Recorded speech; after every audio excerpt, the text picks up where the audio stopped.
Okay, okay, it's time to end this fanfiction that we had hanging around for a month now. So this is the first chapter of Rise of the Phoenix Empress. The Title, title, Ascension. well, I guess, well, it delivers what it promises. So in this first chapter, we're basically told that Sunbeam Sparkle, after being crippled, maimed, and basically turning to a paraplegic, uh, is now going to be turned into an alicorn because she managed to morally coerce Celestia to do that by guilt tripping her for her actions, her rushed actions toward her, which Bound by the promise of vows and all that jazz. and all that jazz, royal promises, and all because Celestia accidentally crippled her, as accidental as it can be, after she was furious because she thought Sunrise Sparkle actually hurt her own daughter, which she actually didn't on purpose. And now after a series of events involving temperance, The Chirurgian. which was relevant to this story not at all, but we like to Make out he's a great superhero. yeah, emphasize because he has this great name and all that. But anyway, so the last chapter ended up with Celestia basically Don't know. killing Burning her. burning Sunbeam alive, telling her that before becoming an alicorn she has to die. So it's the whole metaphorical death. It's the whole metaphor for death and rebirth as a whole new being. It's almost like if you take the Übermensch by Nietzsche and you literalize and make it literal through trial by fire. And it's still doing a far better job than the Matrix ever did in that regard, because the Matrix is kind of a cocktail mix-up of various philosophies that. Okay. But I'm in its substantial mess of sci-fi hipster and all that. But anyway, I'm going gonna take Matrix out of your head and tie it up against the train track so you can forget about it.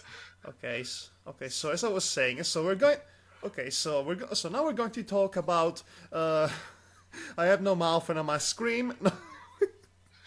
wait, wrong podcast. We did that already. Yes, that was ages ago. Anyway, the chapter Ascension. You know what? Forget the recap. Just go listen to our previous readings of the previous chapters, and then go back here and you listen to this. Done. Congratulations, you wasted 3 minutes of the audience's time. Isn't that what always happens with us anyway? That's what you're paying for, which is nothing. All right. So let's start this. Devar, if you please. Okay. When I regained my senses, I was no longer in Equestria. I think we're no longer in Equestria, Dorothy. I do not have the words to do justice to where I stood. For that matter, the mere joy I felt standing once more after a month of convalescence was... That's one way to put it. Yeah, was considerable. However, there were far greater things to experience than the simple sensations of the flesh. The flesh of the fallen angel. 'Twas as if I had risen up to the very height of all creation, Okay. dwelling amongst the stars. I could see the celestial spheres turning through their motions, guiding the stars and planets along their appointed courses. She's in that astral place Twilight Sparkle found herself to. So, what next? Are she going to see a slideshow of her past lives' deeds? Scrolling around while she walks in the middle of the starry path? Blowing up children, accidentally hurting her daughter.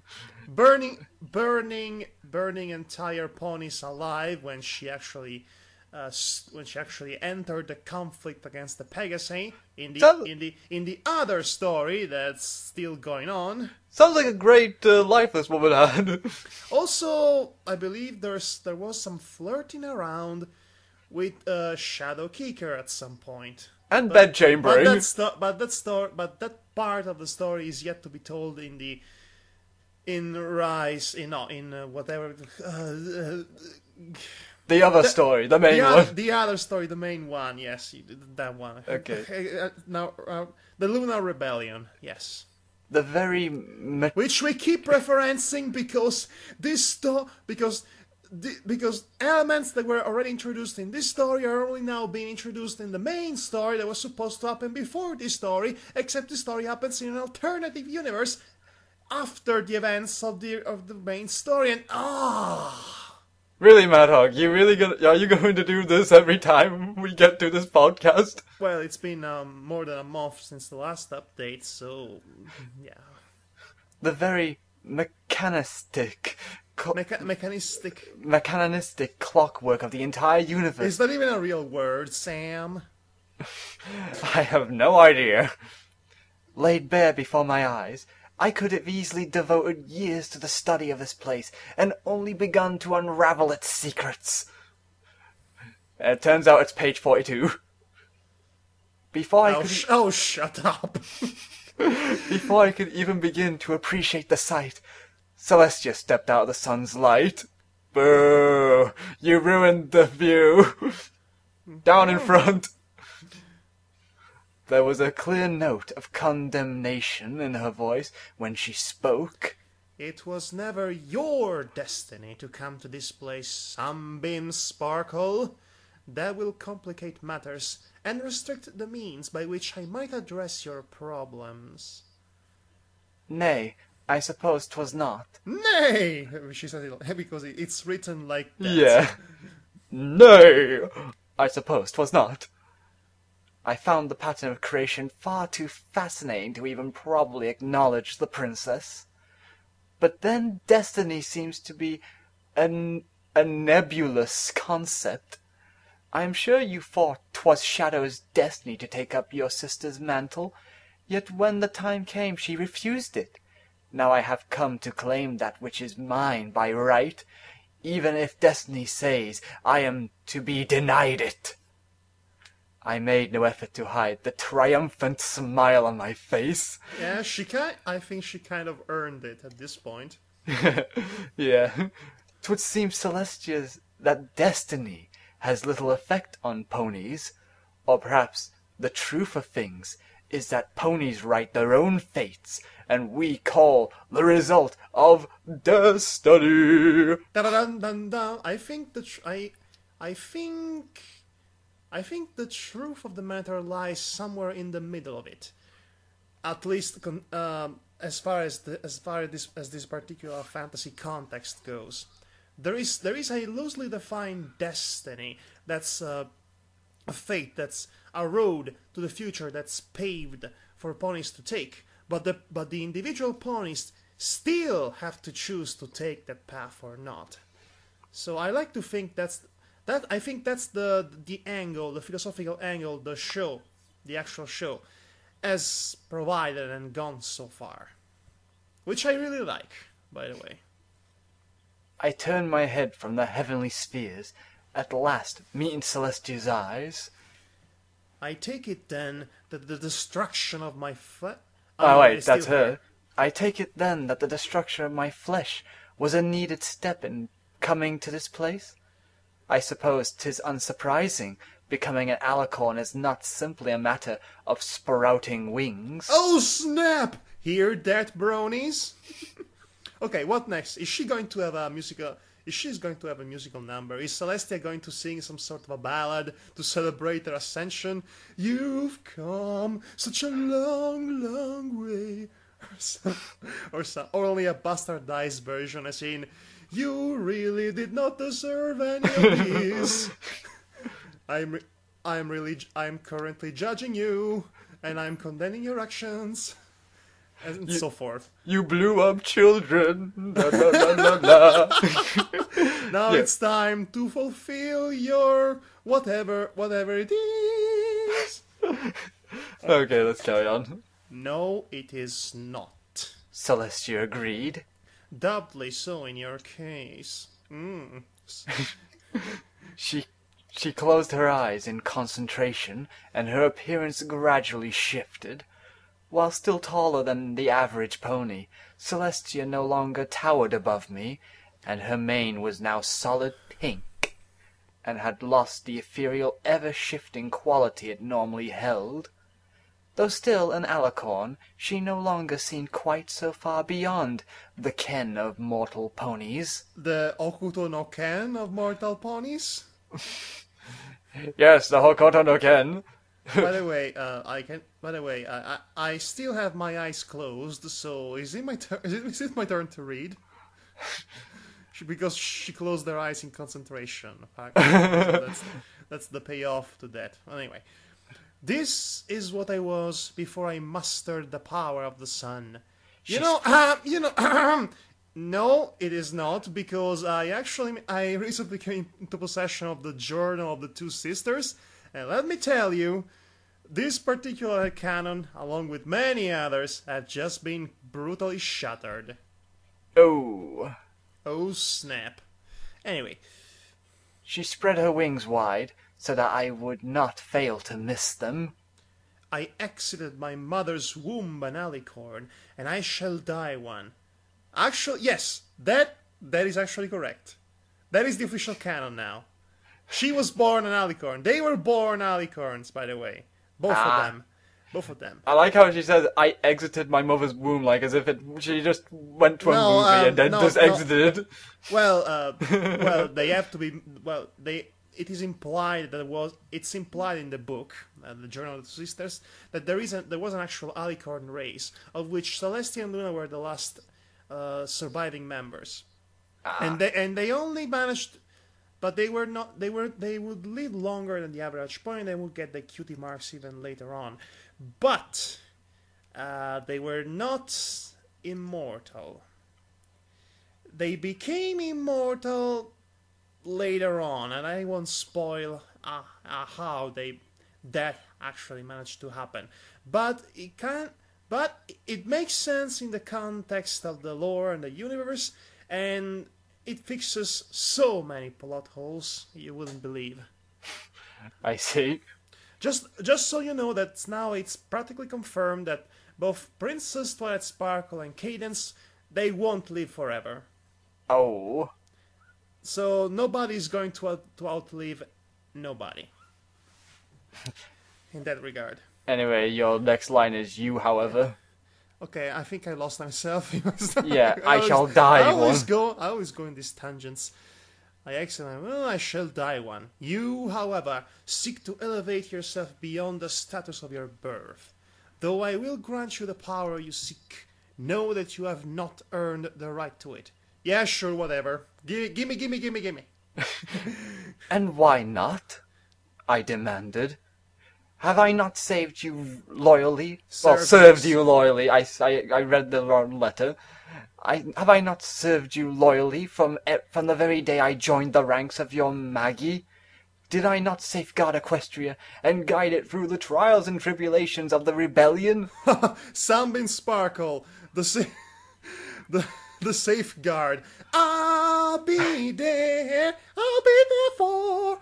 Oh, na na na na na na. I have to say this joke. I'm always here. I have to say this joke. Basically, Celestia, as soon as she says trial, tribulations, rebellion, looks at the main fan fiction and goes like, nope, I still haven't seen evidence of that yet. Have I not put in place policies that will ensure your undisputed control over all Equestria? What more must a pony do to earn this power? Power, Celestia repeated, shaking her head as if I were a simple foal, failing to grasp the most fundamental of lessons. Tell me, Sunbeam, What purpose is there to your lust for power? What will you do once there are no further heights to aspire to? I am not so foolish as to seek power merely for its own sake, I countered. Always I have acted with concrete purpose. Concrete purpose. That's one way to act it. Another way would be cement purpose or marble purpose.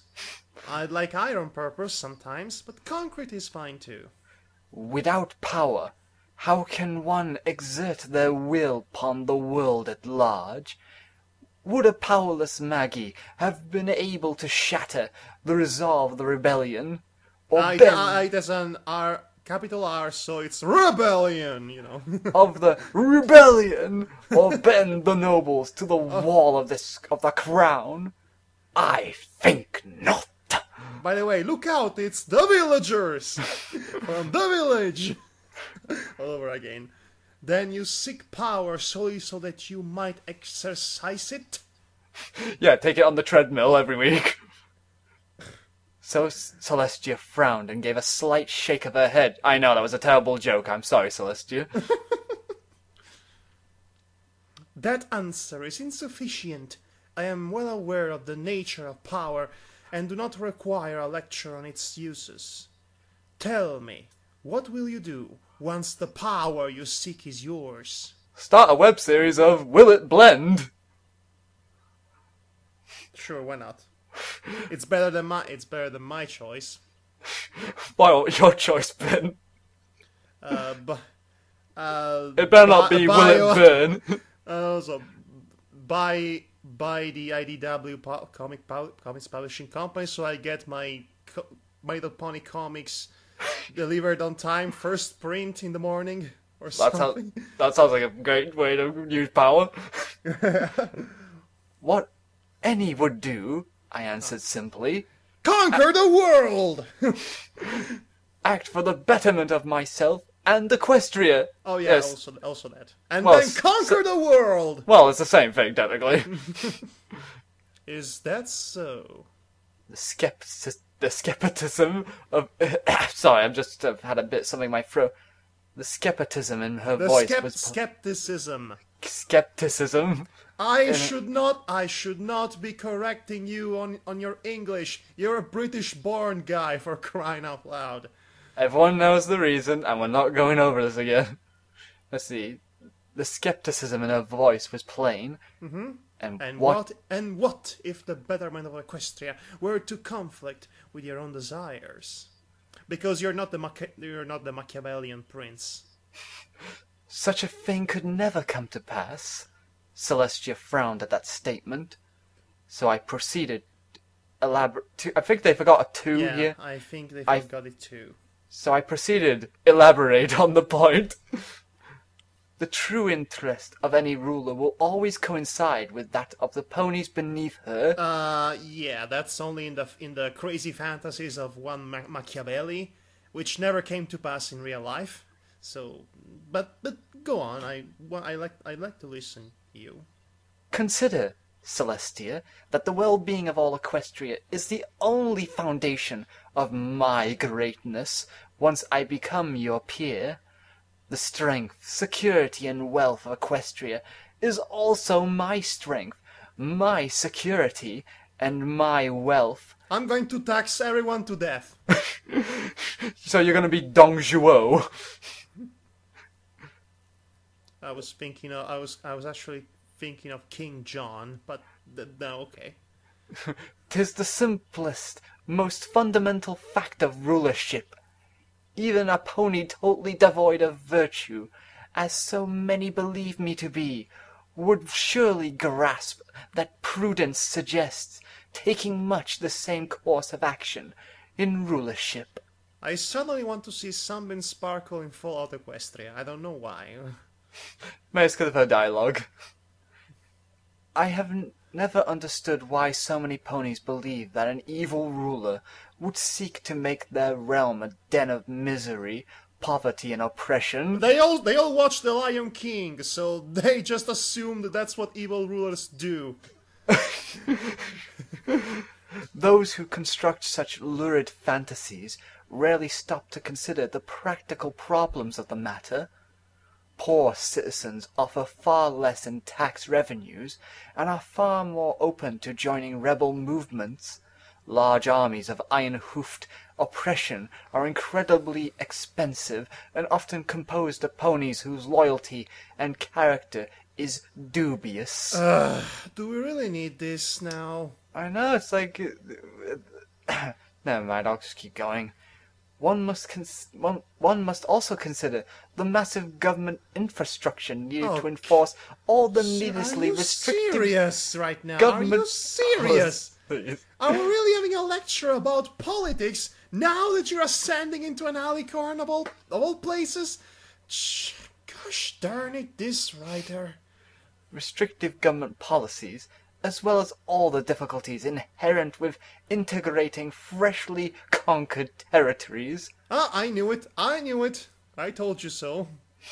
And also, if you read the sequel of this story, which is more of a sequel / spin-off set 900 years after this story, still in this alternative universe, she did end up more or less annexing further territories outside of Equestria into her empire, and she calls herself the Empress. So, yeah.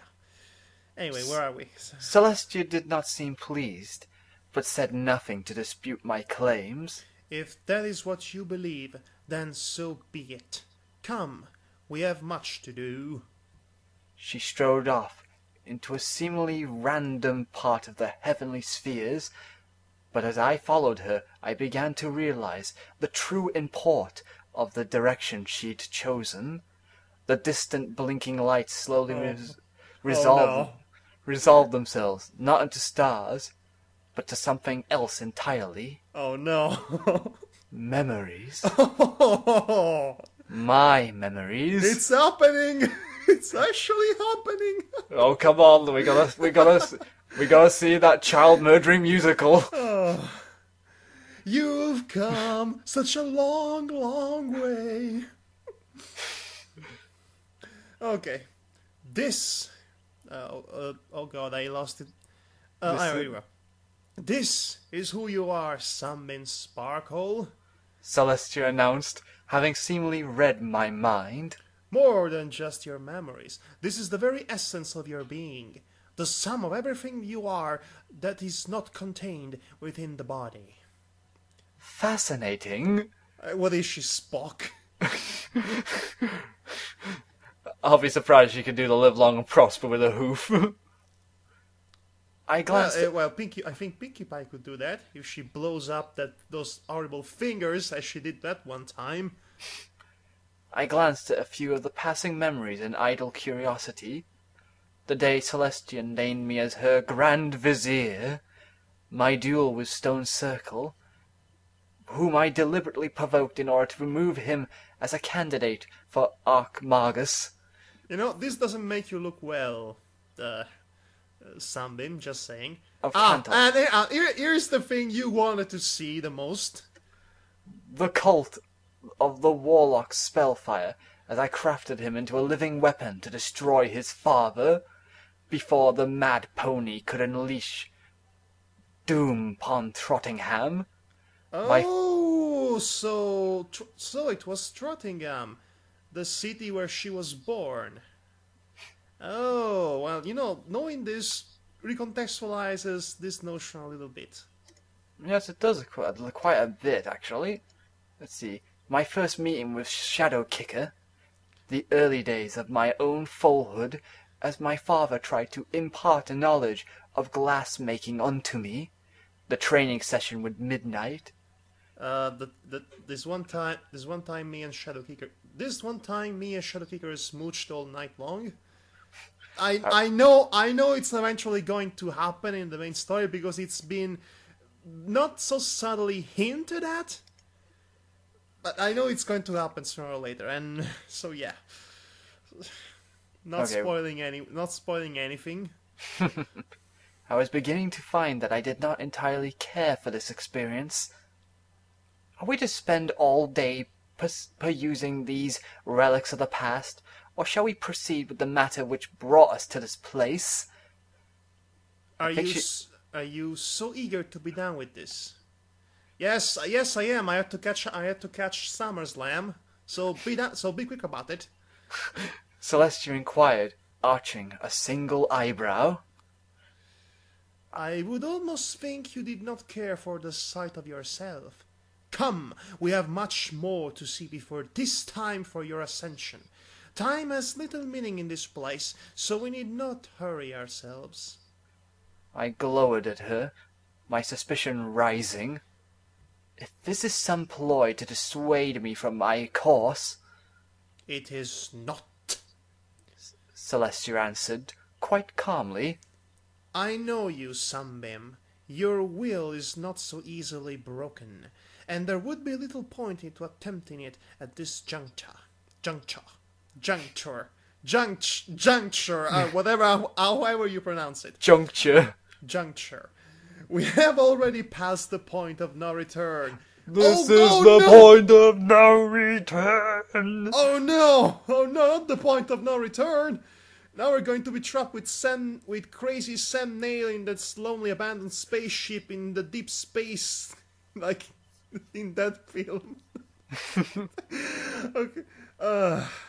Okay, that film, which I don't remember the English title, was actually titled Point of No Return in Italian.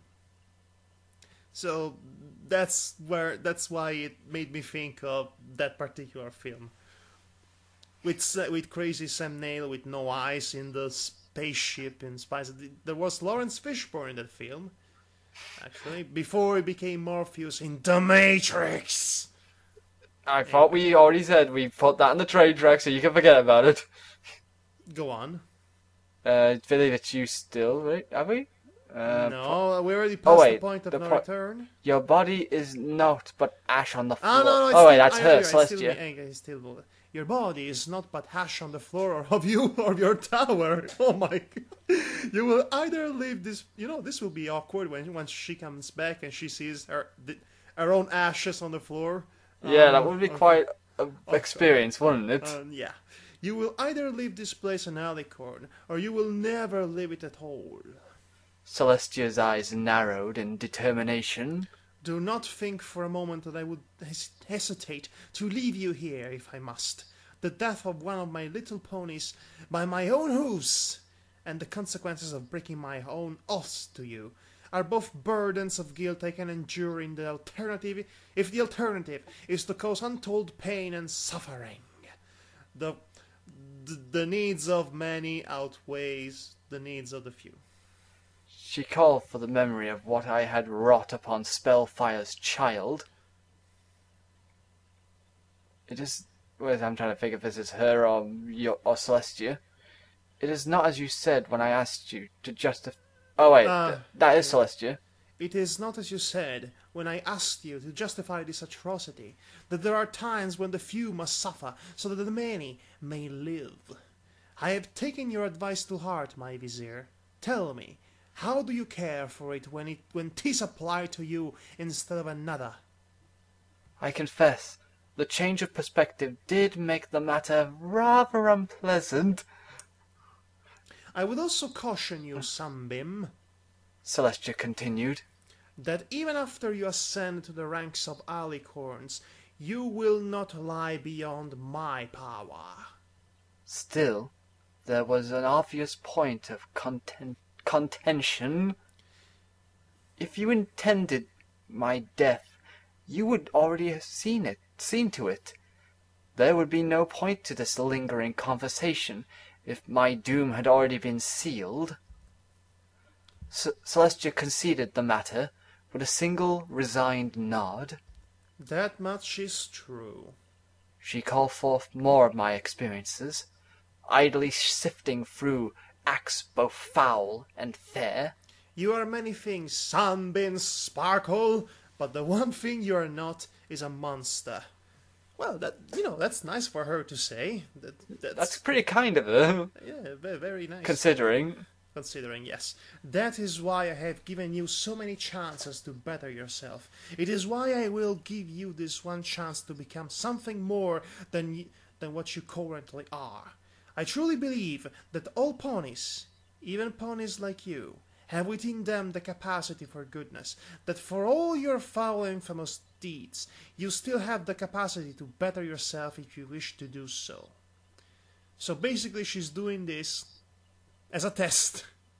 You know, usually alicornhood, you give someone alicornhood status as a reward, but this time it's kind of a test. So well, this is a little bit interesting. Yes, as long as he doesn't go off on a tangent, as often. Something elsewhere. Yeah, okay, let's hope not. Some would call that belief foolish, I cautioned her. Many of your own closest advisers amongst them. What did Gale and Shadow have to say when you informed them of your plans to elevate me? Did they approve of your choice, or did they warn you that I would surely betray you to your death? Both of them were strongly opposed to my decision. I'm surprised she told them at all. Well, yeah, Celestia has to be honest and upfront. Yes, okay, I believe she wielded the elements at some point, so included honesty in that. Yeah. Celestia paused, then slowly reached out and placed a hoof upon my shoulder. However, this is one time when I cannot accept their counsel. Despite all that you are, and all that you might do, I still believe that it is within you to better yourself. Some may call that foolish. You will call it foolish. Or even dangerously naive. I would say to them that it is of the utmost importance to believe that every pony has the capacity for goodness within them. But what if the capacity has been filled with something else? There's only so much you can put inside a body. For once, I find myself in agreement with Shadow and Gale. Both.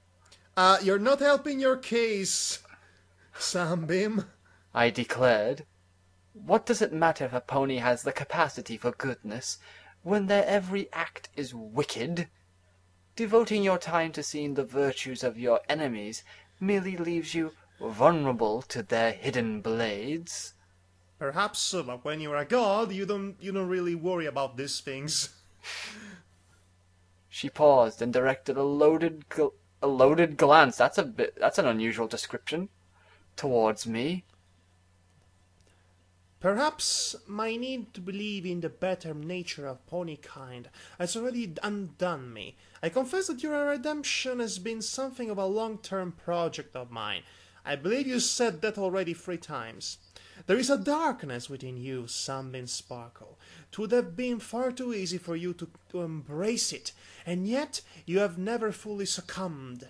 There have been times when you seem to have given in to your darker impulses, but you always found your way back to the light in due time. Maybe it's because it's in her name, Sunbeam Sparkle. Yeah, whatever. Celestia gazed down, meeting my eyes. I do not know if you... Oh, wait. I do not know if you will ever be a good mare, Sunbeam Sparkle. I must repeat your full name in every sentence. But I would like to think that I have at least saved you from being naught but another villain in the long list of those who plagued Equestria. To my utter shock, she pulled me into her gentle embrace. Oh, like a mother comforting a young foal. I cannot say if I will ever succeed in showing you how to be a righteous mare, Sunbeam Sparkle, but I will never, ever cease in attempting it. Perhaps that makes me a fool for wishing to believe in something impossible. If so, then I contend that it is the best sort of folly. How will my little ponies ever become better if their princess does not believe in them? Yeah, I like this scene so far. I'm liking it too. Okay, let's go with the ascension already. One of my ears flicked in irritation. I do not require redemption or salvation. Celestia, Too many poses. Who are you, William Shatner? I do not know whether your insistence upon believing in me is flattering or insulting. You're speaking too fast for being William Shatner. In either case, it is neither required nor desired. I know your feelings on the matter, Sunbeam Sparkle. She just says something in this vote. I know, but it's a thing now. I decided it's a thing. She has to say her name, completely her name, full name in every sentence, because it's funny, for some reason. She leaned down and bestowed a single kiss upon my forehead. And yet, I will continue to believe in you regardless. Whatever else you do, and whatever you might become at the end of this, you will always be my little pony, and I will always love you. As a mother. Yeah, you cannot bed Celestia. Well, I think Shadow might. She slowly released me from her embrace, offering a smile that seemed mournful, while still carrying a queer sort of pride to it. It was never your destiny to become an alicorn, but I suppose you always were fond of the idea that you wrote your own destiny. Let us see what you make of it. The heavenly spheres flashed white, and light consumed me. Okay, we should play the music from Twilight's Ascension in that episode.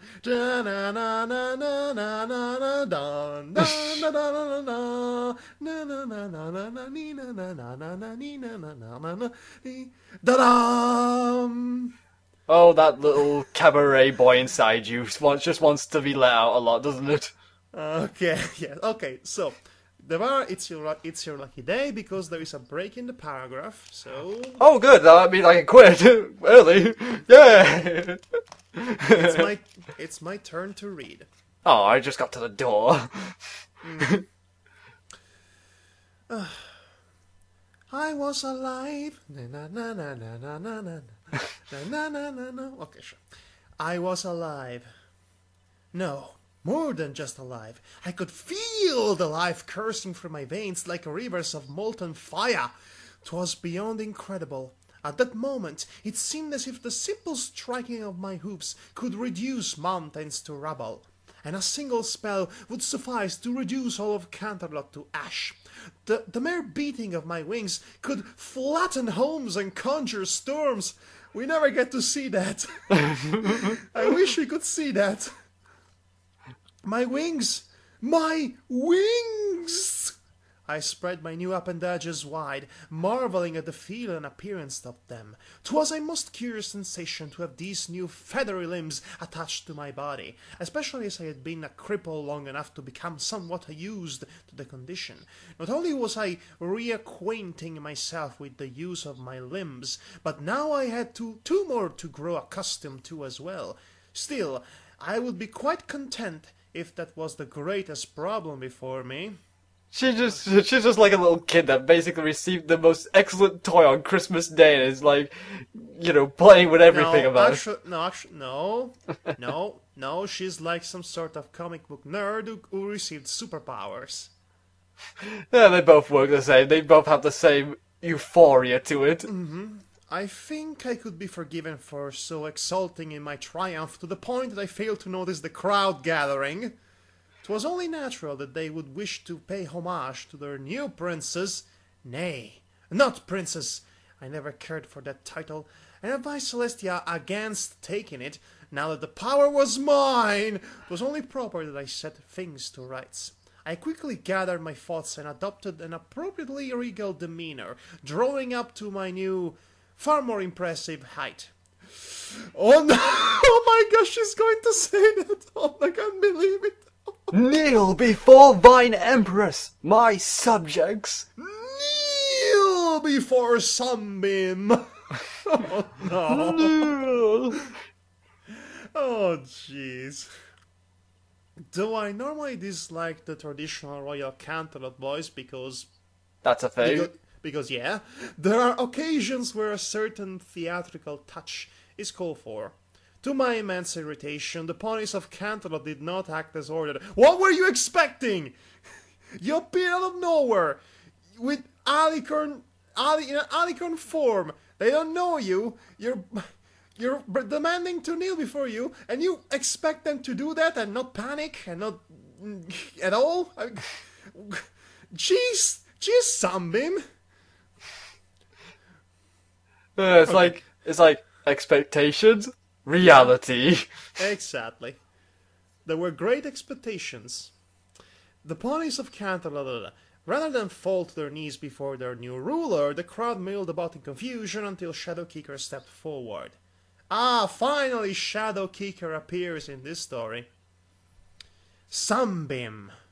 I felt a flash of anger at the distinct absence of my chosen title, but before I could put my mind to a suitable rebuke, Shadow continued onward. Where is Commander Celestia? What have you done with her?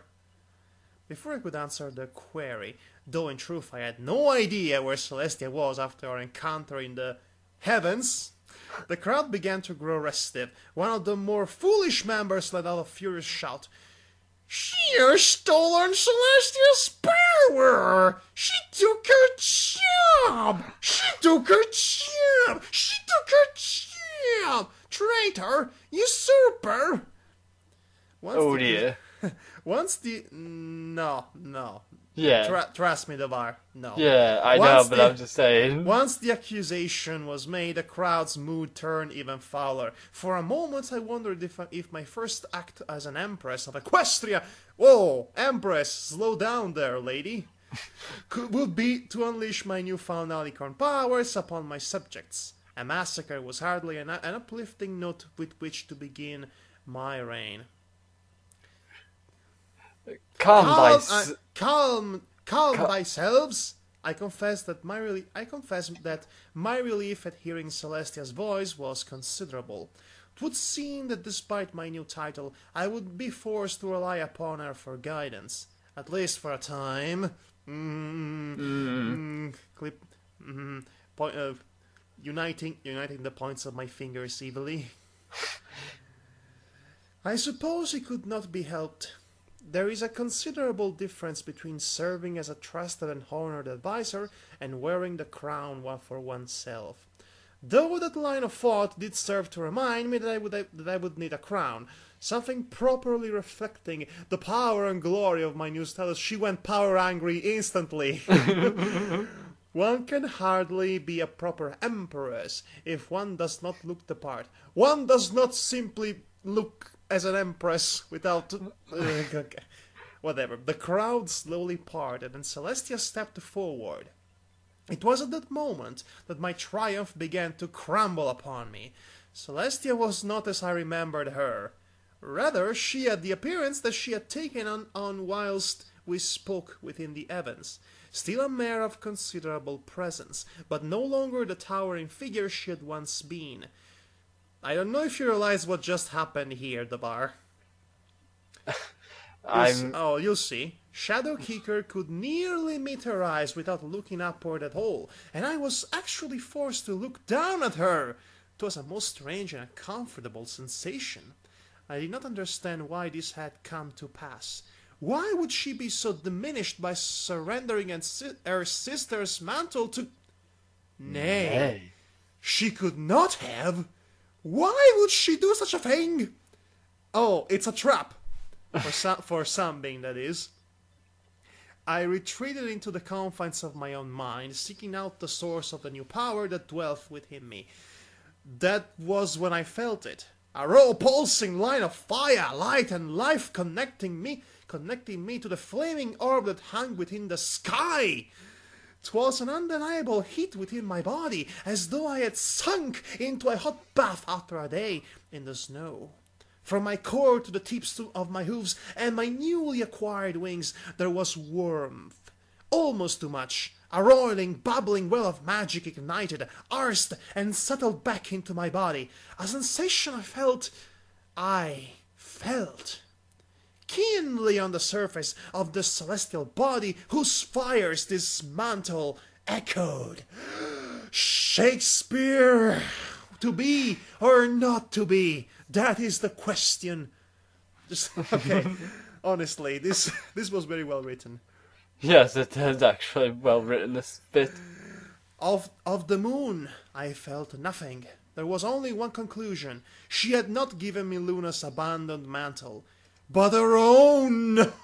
Oh wow, Celestia! Ooh, wow, Celestia played her so well and displayed her so well.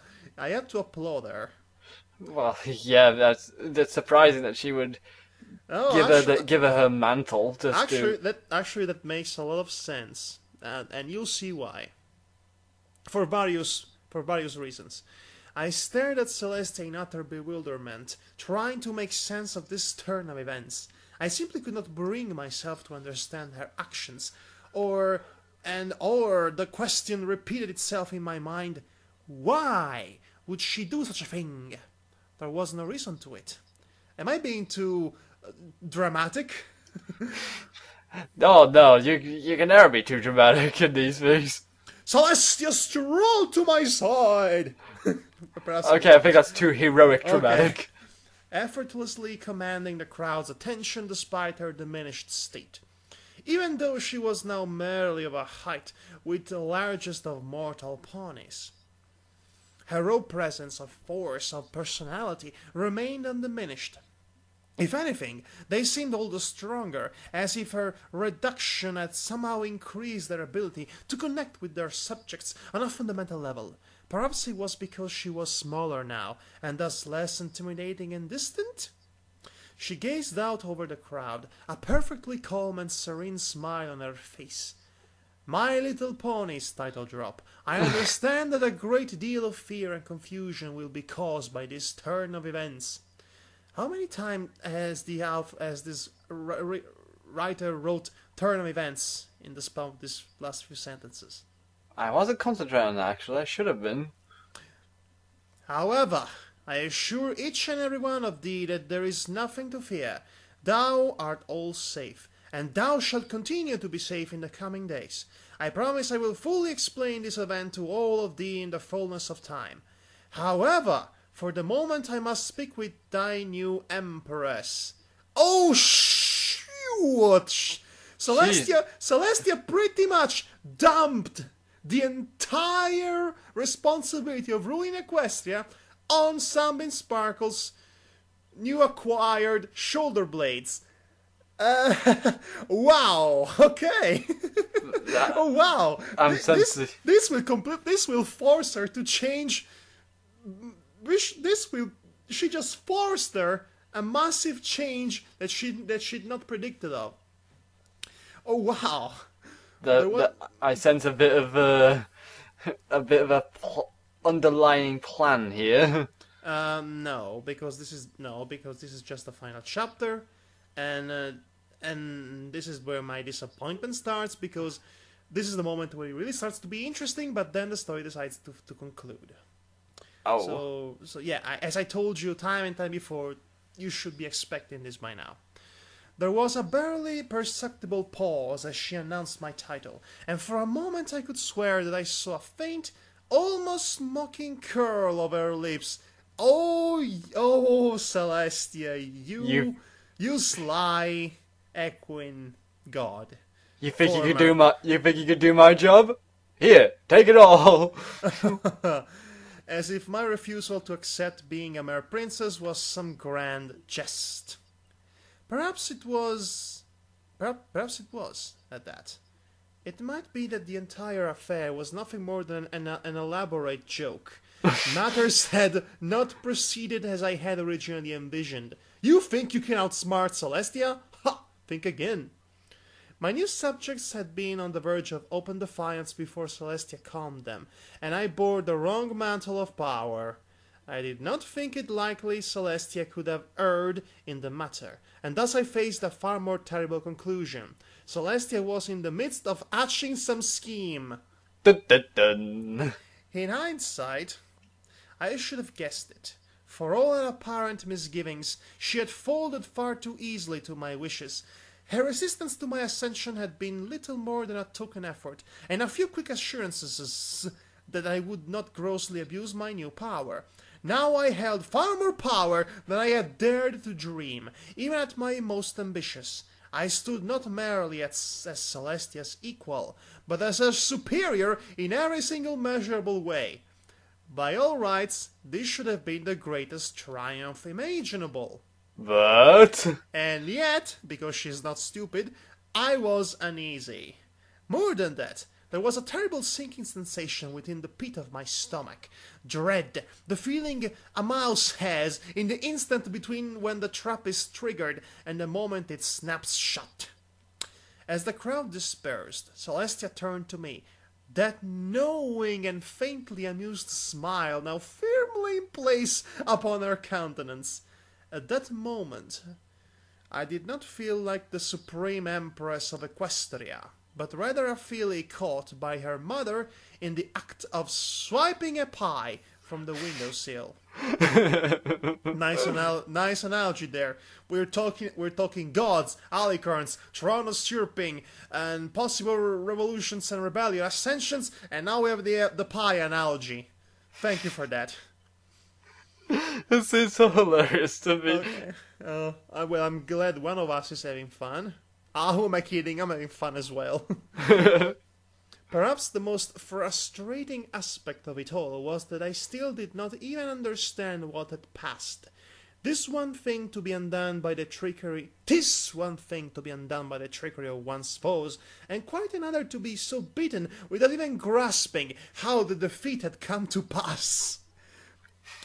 You are beginning to understand now, are you not? Celestia asked. I was strangely pleased to learn that not even the loss of her mantle could undo her fondness for speaking in riddles.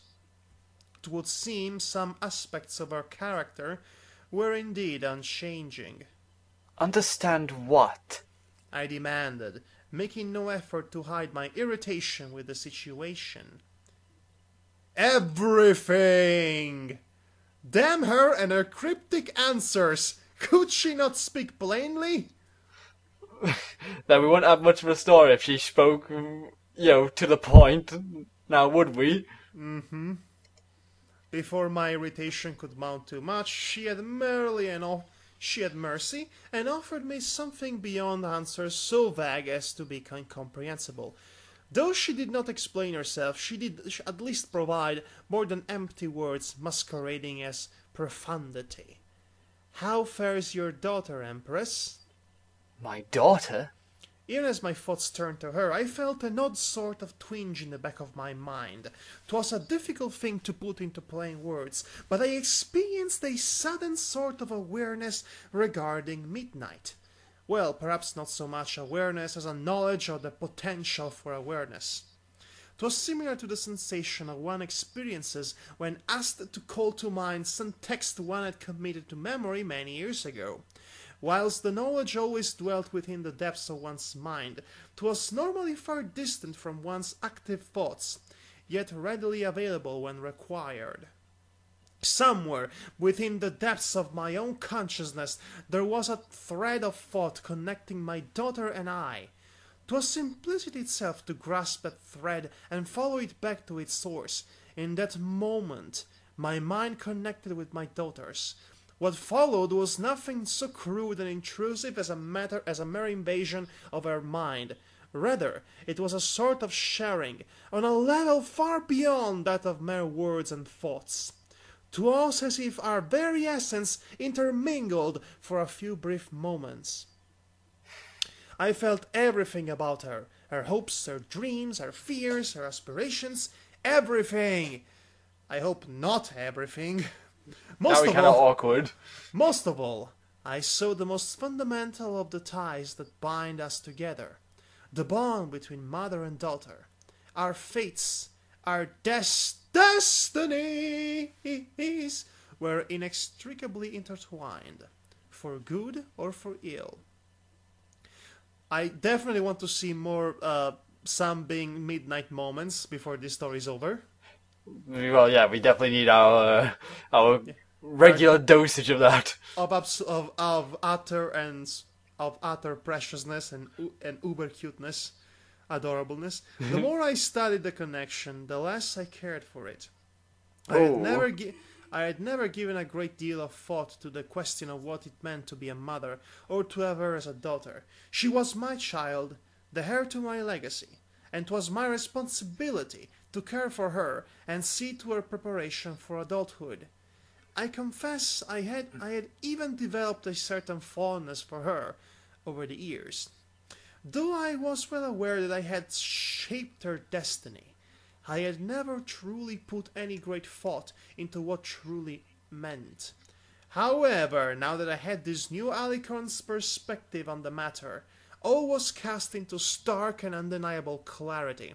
The consequences of my every choice laid bare. I could see the pattern of her life slowly taking shape before me, driven forward by the choices I had made in raising her. I did not care for what I saw. Because it was a terrible drawing of her. My daughter was lonely, Oh. terribly lonely. Her heart yearned for love from a mother who saw her as nothing more than another tool in her quest for power, a means of escaping mortality's clashes by protecting her legacy. There was a quiet desperation growing within her heart, as an irrational need to drive forward in the vain hope that some new accomplishment might finally earn her mother's love. Oh, but that hurts me. I know. Then I found the more recent scars upon her psyche. From the event I called nothing more than an unimportant training exercise gone awry, I saw now how terribly wrong I was in that assertion. There were so many terrible things growing within my daughter as a result of that single incident. Pain at the belief that she had somehow failed to meet my expectations. Guilt over all that I had suffered as a consequence of that ill-fated choice. Fear that I might ask her to undergo such exercises again once I recovered. And within the deepest, darkest places of her heart, a growing fury and resentment towards me, for she knew that her injury had been unjust. Wow. That's a lot to take in. Okay, so if Alicorn Celestia was able to foresee all these things by simply thinking about someone, how could she not foresee that the training exercise was an accident? I would only take a wild guess. Okay, I'm being unfair. Actually, it's Celestia. Celestia, this is a bit more complicated than that. Celestia cannot actually see the future, for the future is not set in stone. She can see possibilities of the future, or rather, she can see the various possibilities of someone's own future and destiny, depending on their actions and their raw potential. So she sees various possibilities and various paths intersecting in some way or the other, entire scenarios, and she would plan and she would try to, and Celestia would actually try to, go for the better scenario, and that would explain the whole Twilight Sparkle's journey into friendship and princesshood a lot better than just Celestia the hunch. But anyway, I had been aware in the past that my choice might have had a negative impact on my daughter. However, that knowledge had never been of excessive concern to me. A bit of pain and suffering is just a part of the growing process, and those ills my daughter suffered would ultimately make her all the stronger. 'Twas far easier to hold such a belief when I was blessedly ignorant of the harm my acts had caused Midnight. Now, due to my new insight into her condition as a result of my ascension, I was forced to confront the consequences of my actions, the full knowledge of all the pain, suffering, and deprivation I had subjected her to due to my many inadequacies as a mother and a pony. Yeah. This is all good and this is good and everything, but I would have assumed she already had that kind of revelation about motherhood in the previous chapter. So now she was already going to change accordingly, because she realized she loves her daughter. So this, I don't know, it seems to me that the writer took one step back to make her go 2 steps beyond, but it's not seamless. You Yeah, I understand? get, You I understand get what you saying? mean. Now that you mentioned it, she did have that moment where I thought she also got past this as well, but apparently they had to make a big deal about this one now again, just to make sure we all got it. All right. Got got the memo. It did not even end with a harsh assessment of Midnight's current condition. Beyond that, there lay an infinite web of causes and consequences. Some ponies had theorized that one of Celestia's many abilities was a sort of foresight. The truth was somewhat more complicated. She could not see the future, but she could see the nature of ponies and the ties that bound them together in an infinite, ever-expanding web of possibilities. Like you just said. Yes, exactly. Not only did I see every single way I had hurt my daughter, I also saw all the ills that might befall her as a consequence of my actions. You say consequence of my action one more time! Ugh. You said it way too many times already. I can tell.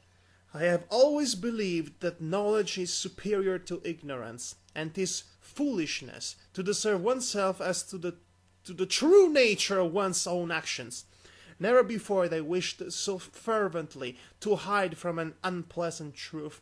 I had only sought to give my daughter the strength and skills she needed to survive in a dangerous world.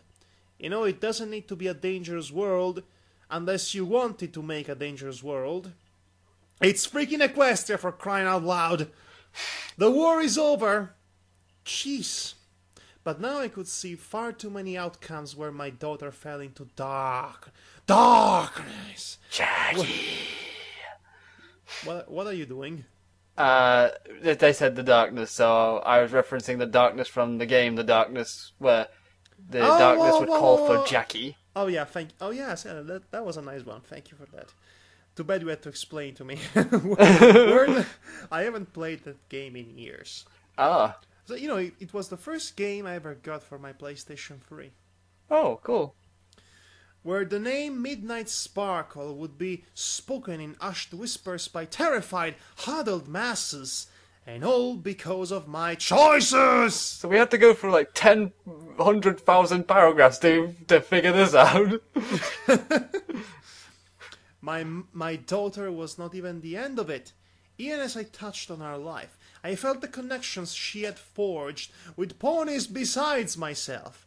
Midnight was connected to Gale, who in turn connected to Shadow, and the bones of the head are connected to the bones of the rib cage, and the bones of the reach are connected to the bones of the leg, and the bones of the arm, and so forth. So in a words, he's basically stating the obvious. Alright, the Shadow and many other ponies within and outside of Clan Kicker, and every single one of those ponies had their connections as well. La-di-da. When I had stood in the heavens with Celestia, I had dared to think that given enough time, I might somehow unravel the very pattern of the universe. Right. The cold, unfeeling laws that drove the mechanisms of reality. The very nature of the universe itself. And then she was going to meet the star feely or some sort. The fundamental forces that connected everything. However, Celestia's simple question had driven me to a different, far more important realization. Not about the universe, but about all pony kind. So, with just one question, one simple question, this whole chain reaction starts, and instantly Sunbeam Sparkle turns into a better person, pony, ruler, and whatever. Okay, I'll buy that. Apparently she's also thinking a bit like Poyo. With the whole, Poyo is not concerned with nations, he's concerned with individuals. Okay. You'll have to explain that to me later. Not about the universe, but about all pony kind. Just as the laws of reality connected things, so all ponies were all connected to one another in a... And the bones of the ribcage are connected to the bones of the leg, and connected to the bones of the heart, and connected to the bones of the freaking head. I get it. Could you get to the point, please? Like a single great chain of being. Our actions, our thoughts, our beliefs, they all had consequences for the whole. Every single choice unleashed waves across the entirety of the whole. Okay. The whole what? The whole, The whole universe? The whole damn show. The whole donut on the table? Whatever. The pain and suffering of evil actions, and all the joy that altruism might create. Harmony and disharmony. Donuts can cause that, you know.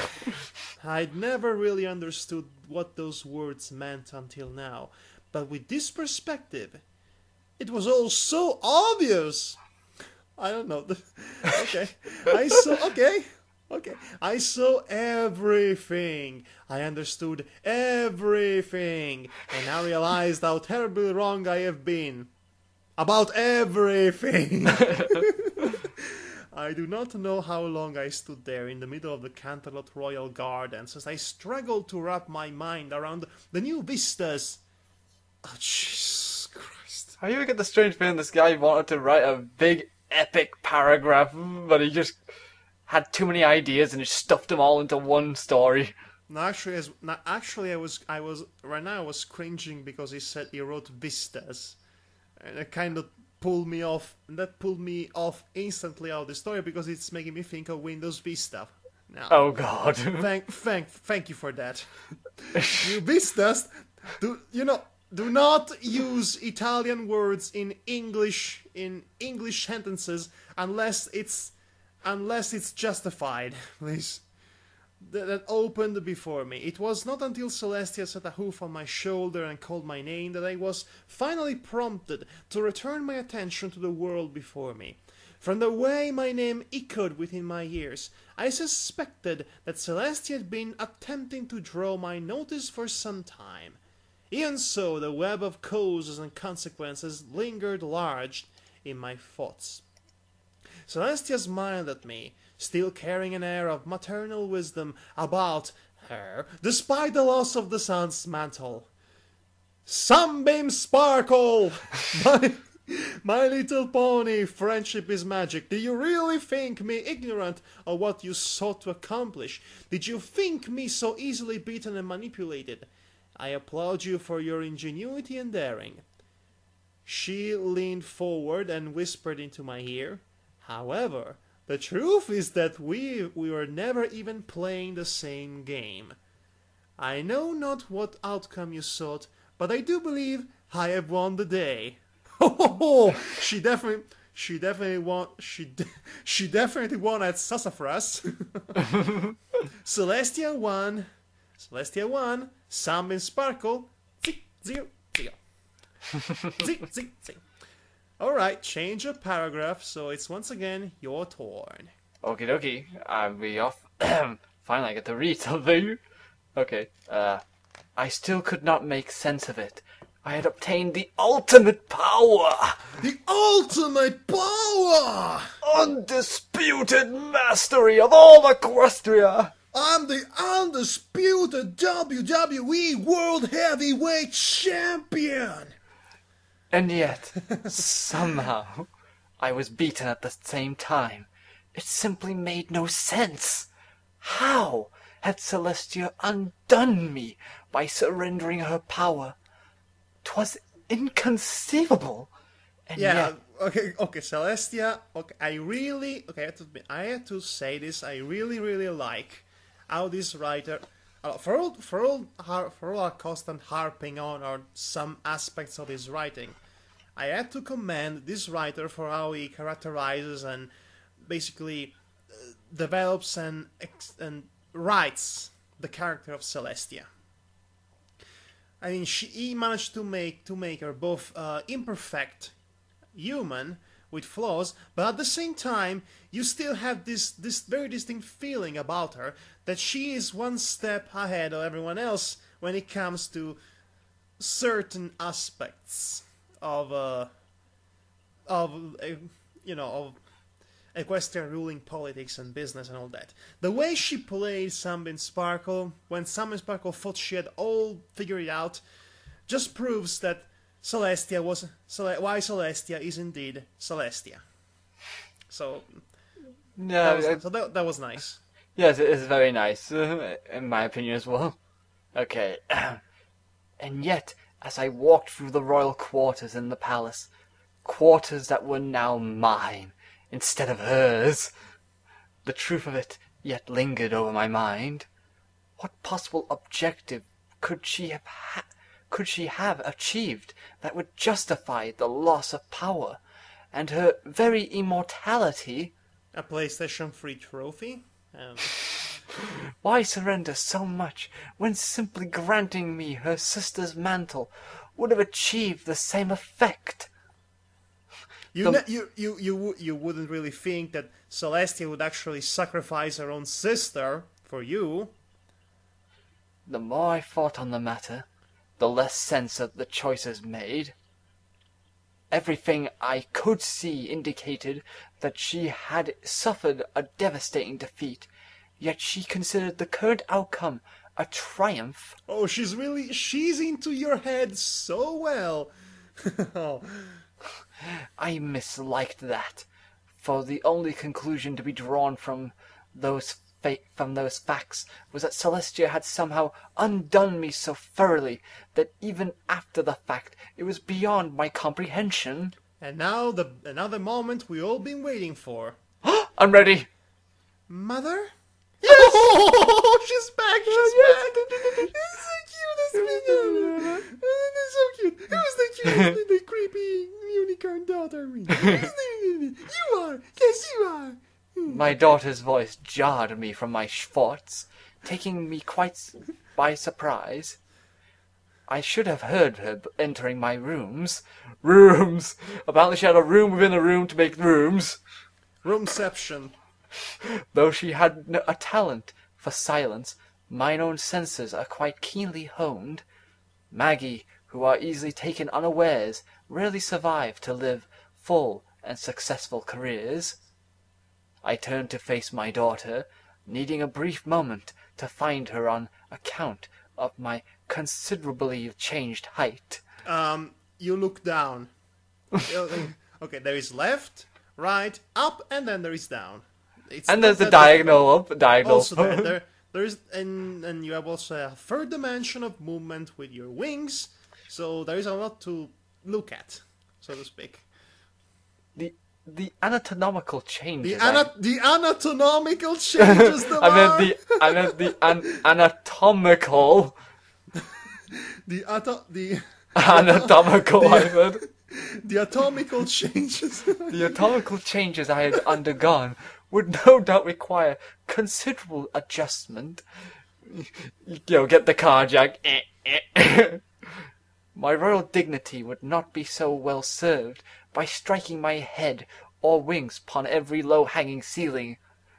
Eventually, I managed to move my neck to a point where I could comfortably move my daughter's eyes. Meet my daughter's eyes. By the end of this, she's going to have a killer neck pain issue. In the neck. Yes, a killer pain in the neck.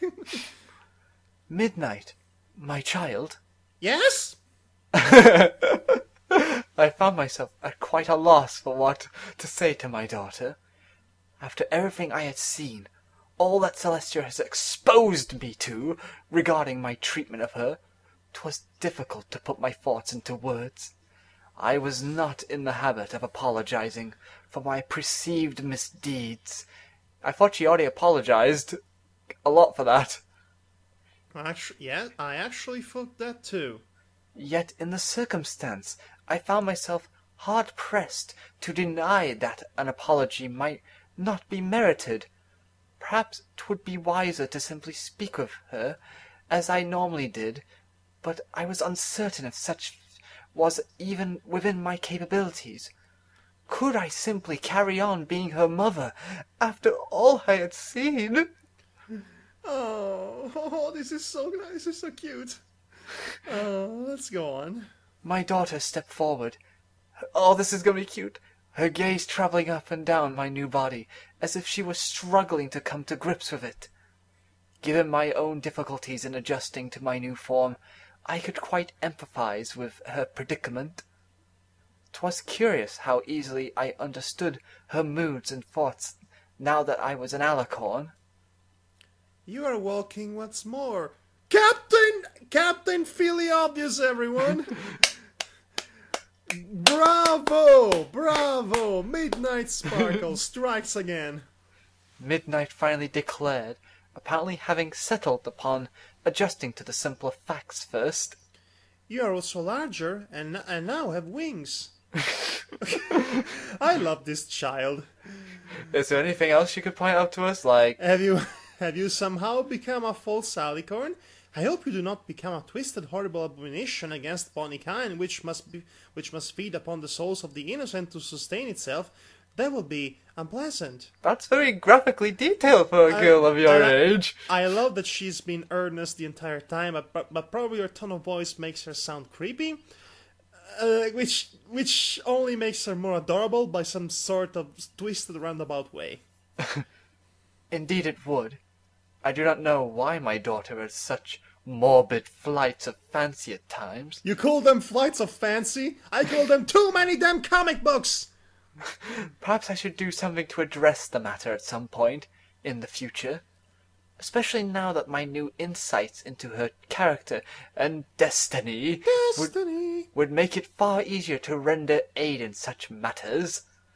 For now, however, other matters pressed. I am no false alicorn, daughter, but a true one. 'Twould seem I am to rule Equestria now, in Celestia's place. No biggie. Midnight regarded me flatly, her eyes slowly blinking as she considered my words. So, there was a coup? There was a coup? There was a coup? I am... A coup. I should say coup because it's French. Yeah. There was a coup? I am surprised. Those usually involve far more violence, death, and bloodshed. Will you be executing traitors and mounting their heads upon the walls of Candle soon? Okay, where is this sadistic part of her coming from? It wasn't there in the previous chapters. Apparently Vlad the Impaler exists in this world to give her that idea? Well, actually, it comes from the beginning of the main story, which was written before this, so technically. Yeah, I get you. I was just doing it for a joke. If so, I would ask that you inform me of where Gale's head is to be placed, so that I might avoid it. Even after the horrors of calisthenics, I do not wish to see her severed head. Oh my God. How does a child? Oh well, it's always the parents' fault. Yes, always of course the mother. Nay, 'twas not a coup, and there will be no executions. Even if I had overthrown Celestia, I could hardly send Gale to the chopping block. My recent rapprochement... I think he wrote it wrongly. Yes, I get the strange feeling he does as well. He wrote rapprochement. R-A-prochement. It's... Okay. With her aside, Shadow's support, or at least tacit acceptance would be required if I wished for a smooth transition of power, and removing Gale's head would make that most difficult. You don't say. It's her she's her daughter. I see where her daughter gets the stating the obvious from. My daughter stared at me unblinkingly, awaiting further explanation. What has happened was...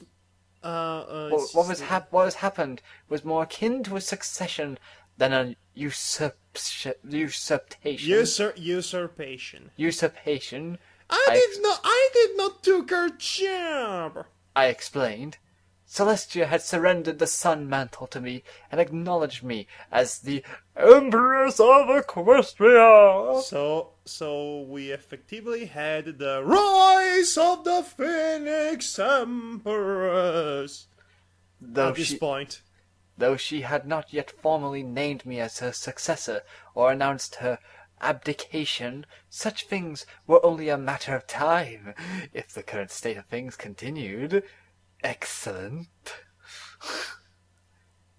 Midnight cocked her head to the side, much like a bird studying a particularly interesting morsel of food. I do not understand. Why would she do such a thing? Why indeed? Yes, a very good question. Oh my gosh, she says this line. I am not entirely sure. I am not entirely sure. Ultima 9. Right there and there. I confess. I am. Okay. Oh, wait, everyone. Sunbeam Sparkle is Is King British. Is Lord Britain. Yeah, Lord British. I am not Lord entirely British. sure. I am not entirely sure. But your knowledge of the land shall be great. What's a paladin? Oh, I confessed I had attempted to seek out Celestia's mind, much as I had my daughters. As much as I had my daughters, but my efforts had proven quite fruitless. I suppose 'twas no surprise she knew how to defend herself against her own abilities. 'Twould likely be centuries before my own understanding of the powers that accompanied mastery of the sun could even begin to approach her own knowledge. Oh, that reminded me. She has to rise the sun and lower the moons and vice versa every day now.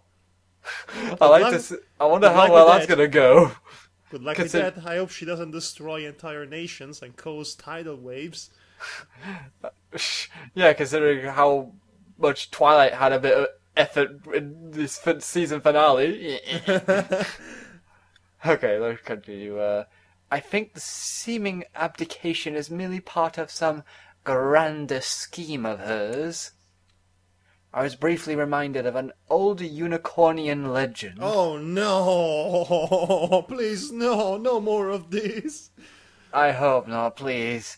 Stemming from the days before the free tribes of ponykind found unity, one of the old kings learned of a prophecy that a terrible calamity would befall the king of Unicornia on a specific day, and thus arranged a temporary abdication so that one of his political enemies would hold the crown when doom struck the kingdom. Once the prophecy came to pass, the old king reclaimed his crown and continued ruling in peace and prosperity. This would be an interesting possibility if it was actually going to happen at all. This thing that was just said doesn't serve any purpose at all with the rest of this story. So it felt like we just wasted 1, 2, 3, 4, 5 lines of writing right here. So it just seems like empty world building. I wonder if Celestia might be in the midst of a similar scheme. It certainly explained her actions, as well as any other things I could imagine. Such an act would be most unlike her, though. Furthermore, if she needed an expendable fool, there was no shortage of ponies both more expendable and more foolish than I. Midnight sat frowning in thought, every bit as puzzled by Celestia's actions as I was. If there is some grander design at work here, then this is a scheme far beyond my this is a scheme far beyond my understanding. Monarchs are not in the habit of abdicating unless heavily pressured to do so. Were this during the rebellion, a capital R, I might understand, but as matters stand now. Just so. I slowly spread and closed my wings as an excuse to think the matter over further. It seemed a worthwhile activity to work at attempting improve my intuitive grasp of where they were in relation to the rest of my body, and how they altered my balance. I suppose I would need to make arrangements for flying lessons as well. It seemed rather a waste to have a pair of wings I was incapable of using properly. Now you had wings that you are unable to use properly. Yeah, use properly. Properly, okay. More's the pity that the matter of my wings would be far more easily addressed than that of Celestia. I suspect that her motives might well elude me for many years to come. The only thing I am reasonably certain of at the moment is that her desire to see my wounds healed was genuine. I tried as best I could to put the matter from my mind. 'Twas plain to see that I simply did not have the needed information to grasp Celestia's motives. Until such time as I did, there little point in troubling myself further over the matter. Regardless of her reasons, I now reign in Equestria. It's raining in Equestria, apparently. Better bring an umbrella. It's raining stallions! Hallelujah, it's raining stallions! It doesn't quite fit, but still. So you do. Midnight acknowledged. If you do not intend to purge all opposition and potential threats to your power, then what shall you do? I don't know, play games? Open a cupcake store. Have pancakes every day for breakfast now. Conquer the world! Or something. I suppose I must see to an orderly transition, first and foremost. Then the economy! Why does that make me laugh? It's politics. Well, politics is full of boring, not epic stuff. So we have yet to recover from the losses of the rebellion, and I would not wish to see Equestria enter a long period of decline. 'Tis all too common in the aftermath of war. War. What is it good for? I'm doing too much singing today. What is it good for? It's good for me. It's good for you.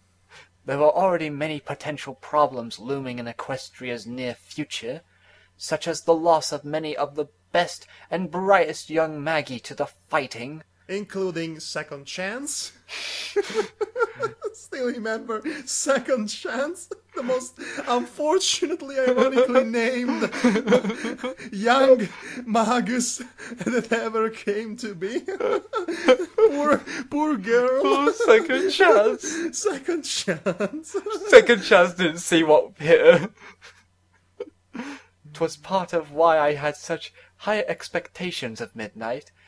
The apprentices of her generation would need to achieve enough that Equestria would not suffer for all those Magi who would never have the chance to create new magic and unveil innovative research.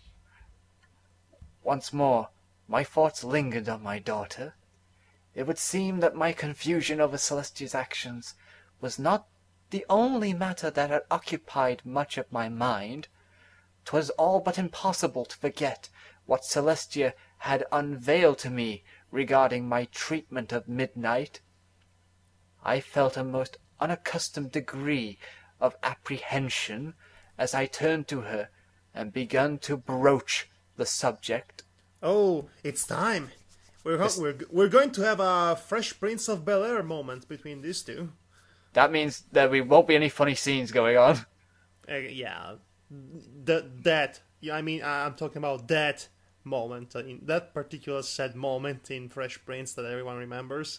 Yeah. I would have thy thoughts on my transformation, my child. Can I ride you? That would be cool. That'd be awesome, that's what she said. Yeah! She's got like the kid from the Never-Ending Story. Yay! The Never-Ending Story, like this one. My daughter hesitated, and the most aggravating new sense of empathy Celestia had bestowed upon me forewarned me that she was attempting to find the answer that would be the most pleasing to me, rather than expressing her true thoughts. I am pleased for you. You are now the sovereign of Equestria. Also, you will now live, and I will not lose my mother. That is preferable. That is preferable. The feels, man, the feels. I'm glad to hear that, then. That small declaration of approval sent a tiny pulse of relief through Midnight, almost as if she had feared that failing to provide the answer I desired might result in some punishment. My eyes are playing tricks on me. Might recruit some punishment. I'm sorry, my eyes are playing tricks on me now. My daughter If you would remove the glasses, the sunglasses, maybe... Well, I don't know, I see so much of this colourful world.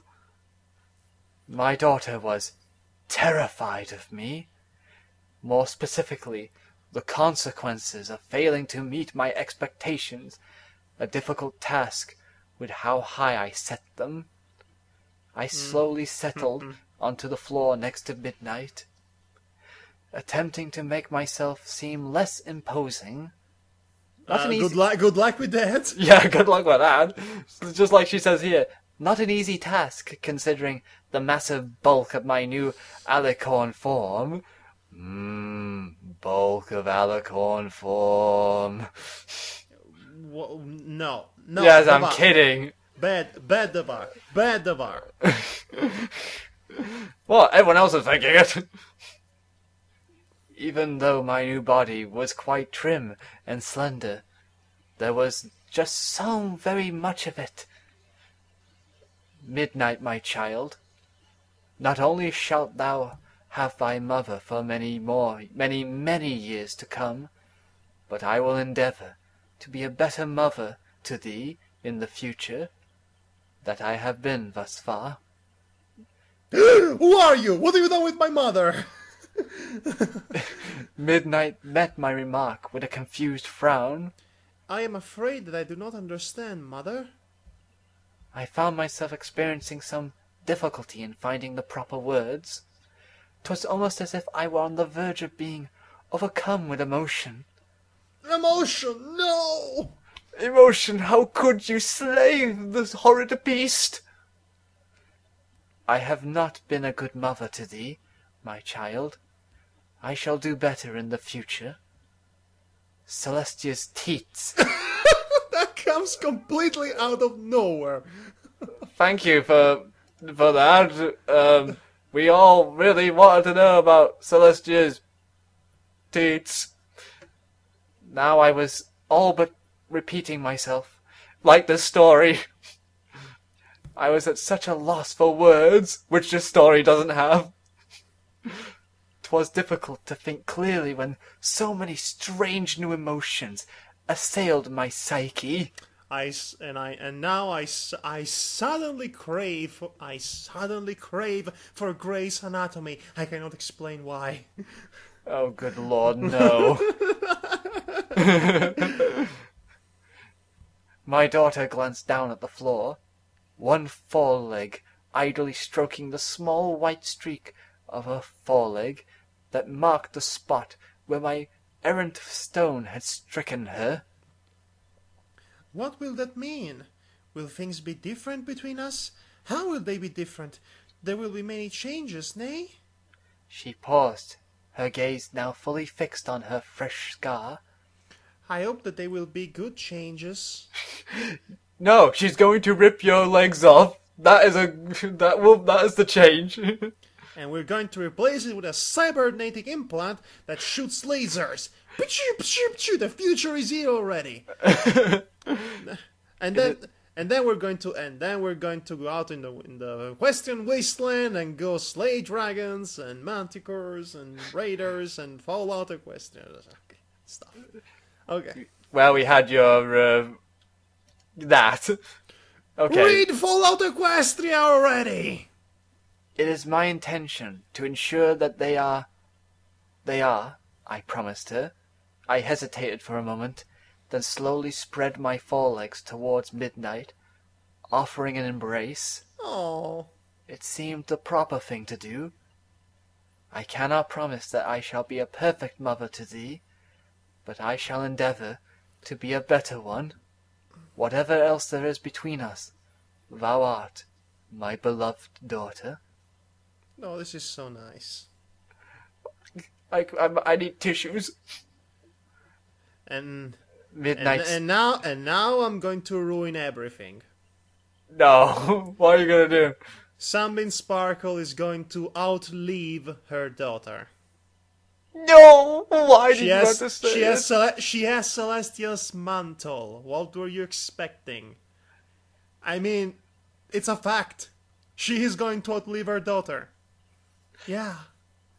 Midnight stared at my open forehead. Sorry, I ruined this moment for everyone.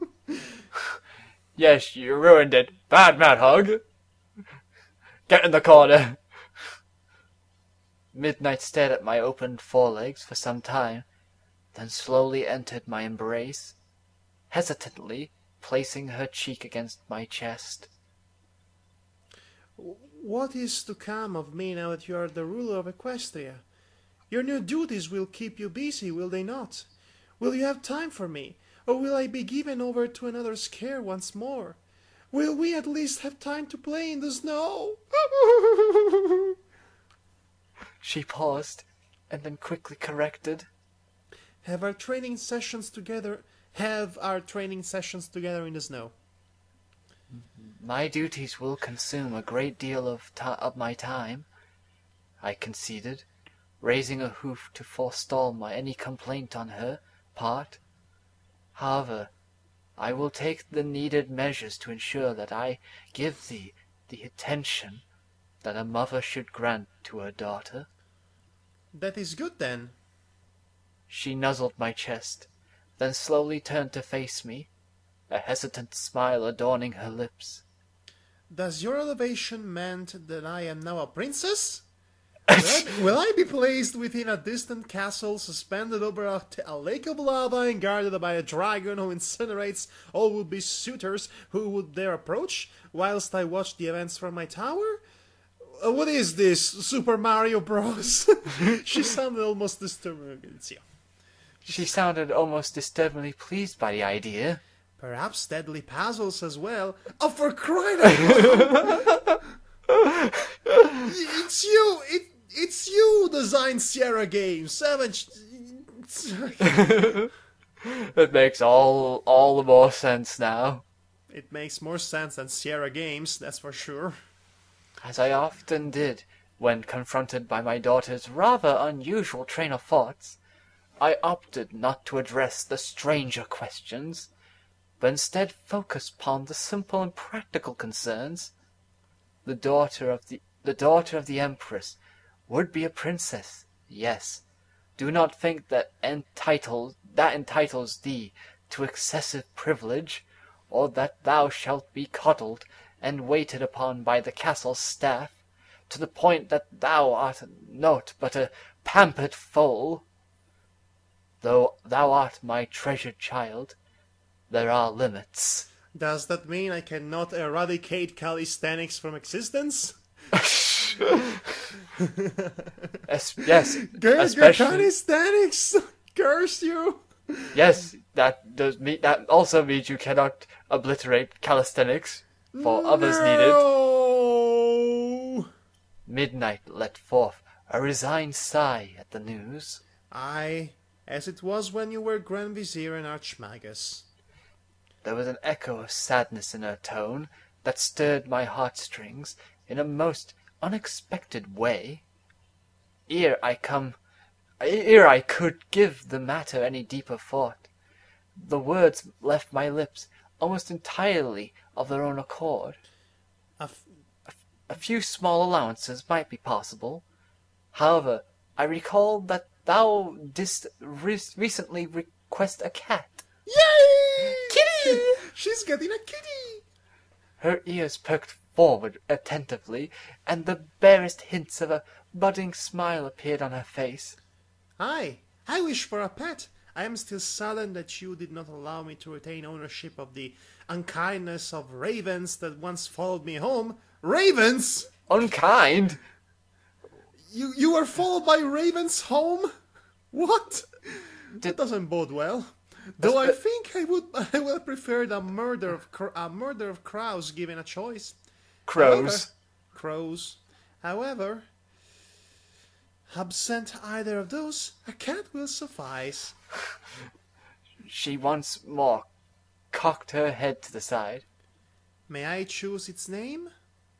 Despite my better judgment, warning against it, I answered affirmatively. Okay. I just remember how she names her cat. Oh, we have to see this. Oh, this is going to be okay. Remember that one gag in Gintama in which they give this ridiculous name to this monkey pet?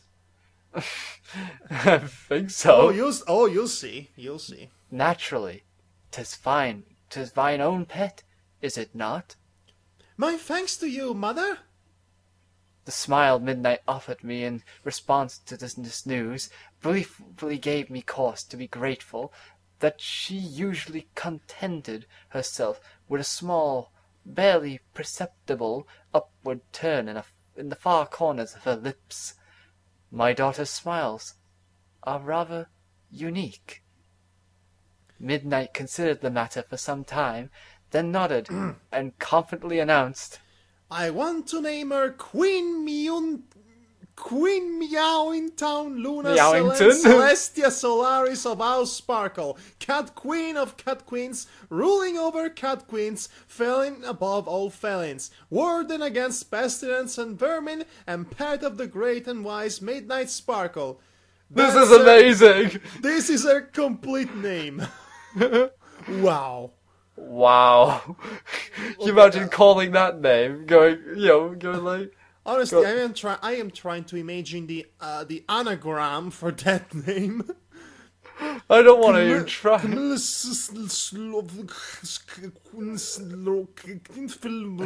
It's impossible. And then the autocorrect says, I'm drunk. She briefly paused, then amended. First of her name! What? Her enthusiasm for the matter did her credit. At the least, still practical considerations should not be entirely overlooked.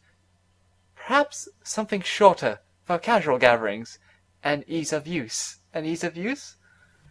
Midnight frowned, clearly displeased by the request, and reluctantly allowed, though I would prefer that her full and proper name be used whenever possible, if pressed for time, she will also answer to Lady Whiskers. Oh, precious! Oh. Very good then, my daughter. I suppose one could say that we had made progress of a sort, at least. And she's going to outlive her daughter. God damn it! Will you stop reminding everyone of that thing? I know. Okay, someone has to remind someone about this, because the story seems to casually forget about that. In fact, the story kind of ends without, remembering all these little things that might be, a pressing matter now that she's a queen. Like, possible dissidents and usurpers and people who aren't just happy about her ruling, and in fact, their daughter at some point, growing up, she will have to ask her mother, Mom, am I going to die before you? So, I am frustrated because this story ends just when it was getting really good. It feels like a first act of a bigger story that's not been completed. That's what I'm saying. But anyway, here's the final paragraph. Okay, that means it's your turn now, Madhog, to take the reins. I need to wash up my tonsils. Wow, it's just like you were doing a lot of talking. Oh gee. Celestia sought me out that evening. Or rather, what would have passed for evening, were it not for the fact that the sun's course now lay in my hooves, and I was less than proficient in controlling it. Well, there is a simple solution for that. Invent a second, push the time zone in advance for an hour, so now the day can be longer. That thing. The thing that Benjamin Franklin invented. Yeah. Okay, so I had already undertaken a cursory examination into the matter, but all that revealed was my own inability to grasp how I might control the motions of the heavenly spheres.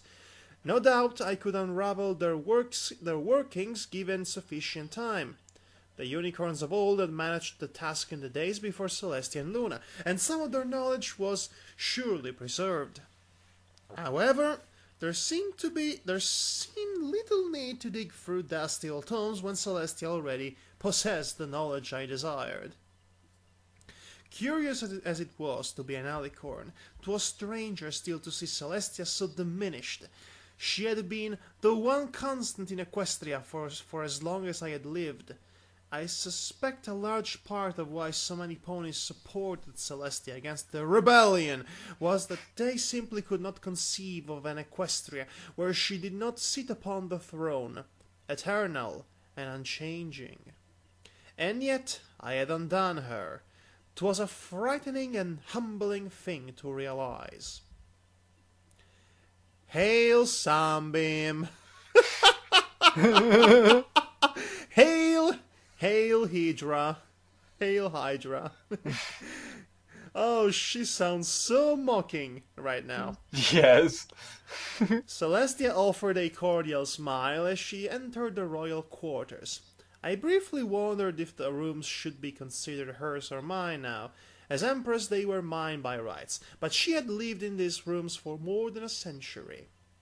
It seemed unspeakably rude to just summarily eject her the instant my status was confirmed. Where would she even go now that I had taken the palace from her? It would not do to have the former rule of Equestria bedding down in an alley like a common vagrant. Well, I'm glad she's thinking about that. And not going like Dexter and Dee Dee with marking all the possessions in the house. That was a random reference. And Celestia calmly met my eyes. And in that moment I suspected that she somehow knew all my thoughts. I wouldn't be surprised about that. No, I wouldn't be either.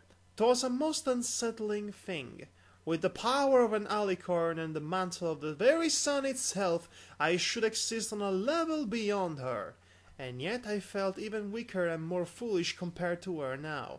It simply was not the proper order of things. I have come to instruct you in the raising and setting of the sun and moon, she said with sass. She sounded entirely too serene in discussing the matter. There was no pain, anger, or regret when she spoke of her lost power. Just a calm acceptance. 'Twas beyond unsettling. Why? The $1,000,000 question. I did not even realize I had spoken the word until it passed my lips. Celestia either failed to grasp the true meaning of my question, or chose to deliberately misinterpret it as a jest. She always did have a trickster spirit. The movements of sun and moon are of vital importance to the maintenance of all life in Equestria. Without the cycle of day and night, the planet... You know full well what she's talking about, Celestia! A sudden mad fury overtook me, and I lifted the former princess bodily in my hooves, then forced her back against the wall. The impact caused the entire room to briefly tremble, and Celestia let forth a small wordless gasp of surprise and pain. 'Twould seem my physical capabilities had been greatly improved as well. Do not toy with me, Celestia. You know what I speak. By your will, Empress. Oh, that's just so mocking. Celestia's attempt to sound submissive was supremely unconvincing. I wonder why. Despite our relative positions, there was no fear in her eyes, just a quiet, calm confidence. If you do not wish to be instructed in how to raise the sun and moon, what topic shall we discuss? I am, of course, at your disposal. Do not grovel! Do not grovel? I snapped at her. I never cared for it, and from you it only seems a mockery. Maybe because it is. I released her from the wall, and felt a most unaccustomed twinge of guilt as I saw her gingerly rubbing her back, where I had caused her to strike the wall. Ah, curse you, empathy! A moment's thought brought a simple healing spell to mind, and I undid what damage I had caused. I apologize for my outburst, Princess, and beg your pardon for it. An empress need hardly ask a princess for forgiveness, Celestia answered me. However, I thank you for it. Now, on the more important matters before us. I took a single calming breath and tried to reorder my thoughts. Why was I given the mantle of the sun, Celestia? Control over the moon was readily available, and you would not have needed to sacrifice your own immortality and power. Celestia stepped aside, quietly setting to work gathering her personal effects from the royal quarters. She was so long in answering my question that I was near to losing patience with her when she finally spoke. My sister's mantle is not a cheap set of robes to be bargained and bartered for, nor will I use it to make right mine own errors. Your injuries were my doing. 'Twould not be fitting to surrender Luna's mantle to make the matter right. I would prefer it. Yeah, I know you would, but instead you get this. I was surprised by how emphatic my words were. Equestria would be better served by 2 empresses than 1. There is no reason for you to surrender your immortality. Some pony must. Celestia offered a slow, resigned shake of head. Without the power of the sun or moon to sustain you, you will surely die. Only a precious few ponies will ever be born with the natural capacity to become an alicorn, and you are not among their number. There might be a means of overcoming that deficiency, but I do not know it. For the moment, there are 3 ponies who require a mantle, and but two mantles to be had. Your sister is mad, Celestia. I felt my muscles tense in barely contained anger and frustration. Have you so quickly forgotten the crimes of Nightmare Moon? Or the actions taken by her avatar in the course of the war? Again with this avatar.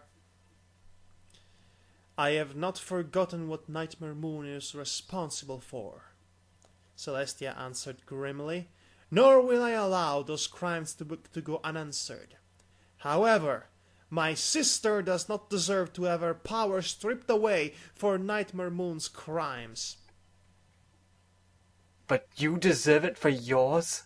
I demanded. Even I would say that betwixt the 2 of you, your crimes against me are nothing compared to the Nightmare's crimes against all of pony kind.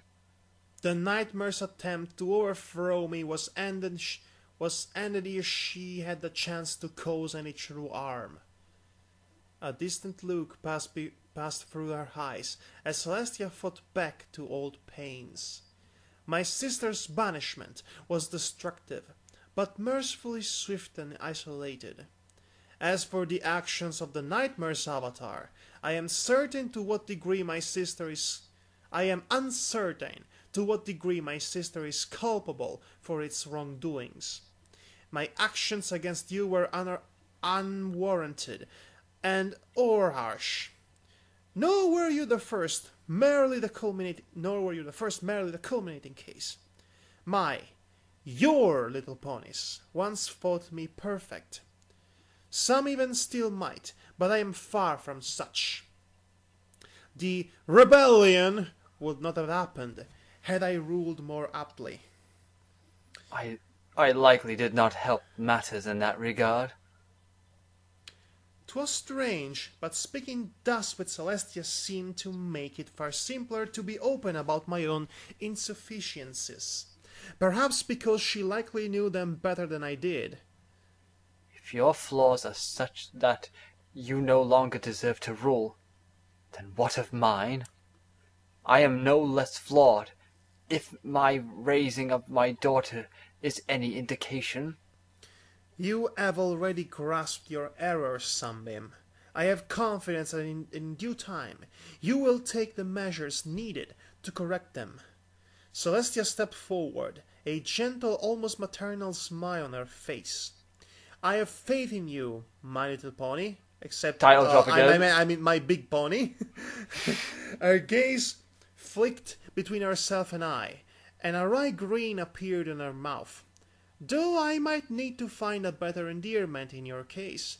'Tis more than passing strange to call you little when you are larger than I. Glad she pointed that out. I see no harming in allowing it. In truth, 'twas somewhat calming to see that her stature was one of the only things about her that had changed. Perhaps the demonstration of her enduring wisdom was what prompted the next words from my lips. An empress needs a proper grand vizier, and I can think of no pony in Equestria who knows more about governance and leadership than you. Oh, that's cool. Yeah, that's pretty nice of her. Celestia considered my offer for a few moments, then offered a nod and another faintly amused smile. I did not have any other plans for my time, and I do wish to be of service to Equestria, even in my current diminished state. Beyond which, serving as such will allow me to keep a close watch on you. A genial grin robbed their next words of the bite they might otherwise have carried. If you should misuse the power I have granted you, I am still fully capable of reclaiming it. I would not wish to do so, for 'twould mean your death, but if circumstances force the matter... I am surprisingly reassured by that. Okay. At least Celestia was not so optimistically naive as to grant me control over Equestria with no potential checks against my authority. Respect my authority! Though I do not... It's you. Though I do wonder, what shall come to pass once you are no longer among us? Why didn't you think about your daughter when you formulate this? That's what I'm wondering. You're thinking about this now? But with her? The mere thought of Celestia's inevitable demise, now that she had become mortal, was jarring. Oh, she's going to now she can get married with Shadow Kicker though, and have lots of children, because mares can have kids in this continuity. With other mares. Yes. Celestia's response was entirely unexpected. She greeted my concerns with a snort of laughter. Really now, Sunbeam Sparkle, you make it sound as if I am liable to fall over dead any moment now. I would hazard that I have at least half a century of life left in me, perhaps more. If I still have not redeemed you by the time my own end nears, I can always take back the throne, having allowed you a long and full life. I do not think that will be needed, though. She stepped forward, wrapping her forelegs around me in a maternal embrace. Stars Will once said that the greatest test of a pony's character was to grant them power and see how 'twas used. I think you will be up to the challenge. Great power comes great responsibility, yada yada yada. Well, the way she phrased it sounded less pretentious. That was when everything fell into place for me. I believe I understand what you meant.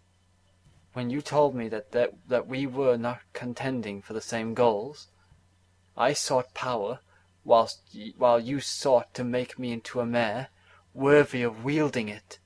However, the why of it still escapes me. Why sacrifice so much just to redeem a single pony? Because one cannot put a price upon salvation, she answered me. She offered another wry grin and added, Also, I once made a wager with my sister regarding the question of whether any pony could be redeemed. If she is ever restored to sanity, I fully intend to find some way of returning to life in order to collect the 5 bits she owes me.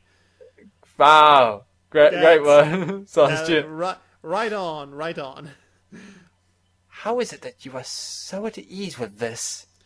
I could not comprehend how, within hours of losing her immortality, Celestia could casually jest about her own inevitable death.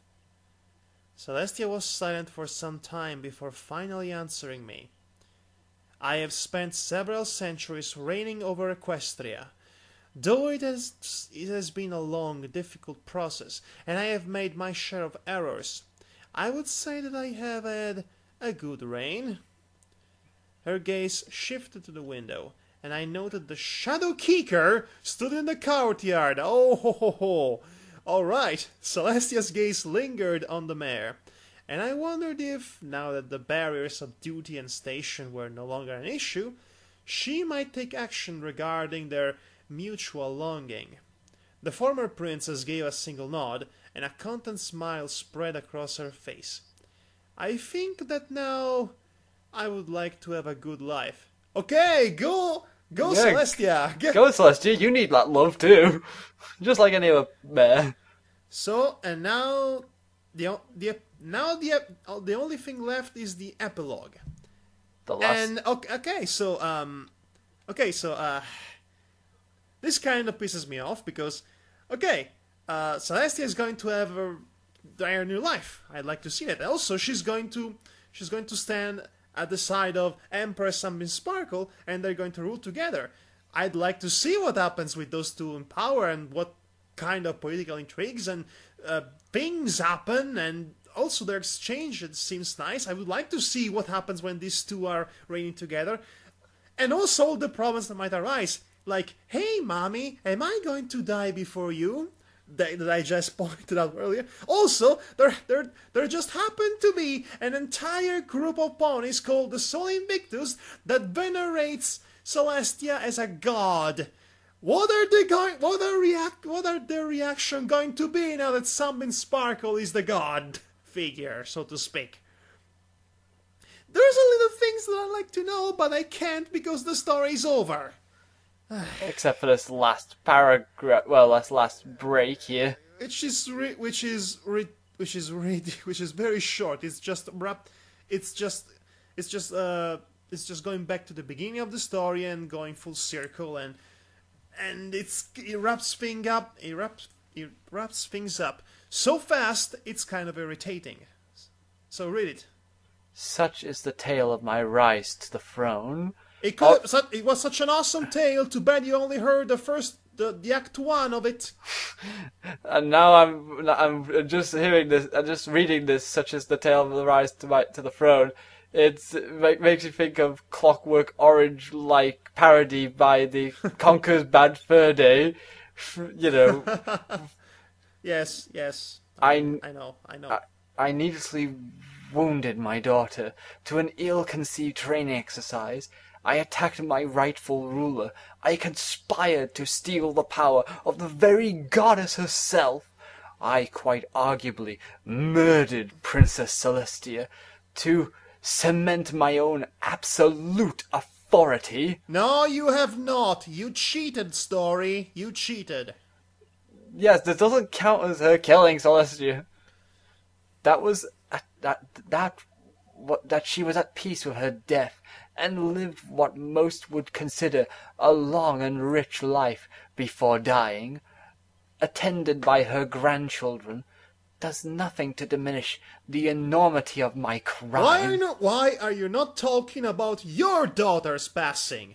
Because she will have to die too at some point. Why is her daughter? Mentioned? Why is the fact that her daughter is going to die also is overshadowed by the fact that Celestia is going to die? She is your daughter.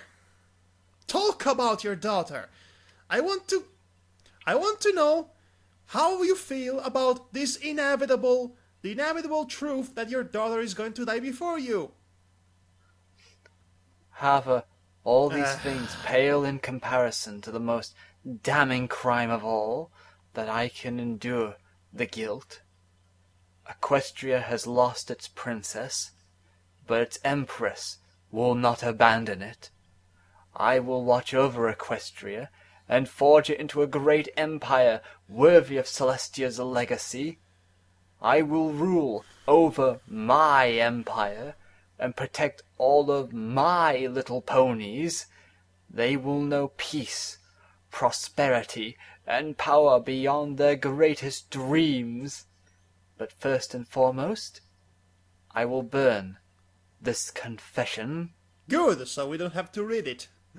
Yes, that's the end of the story, folks. That's what a cop out this story was.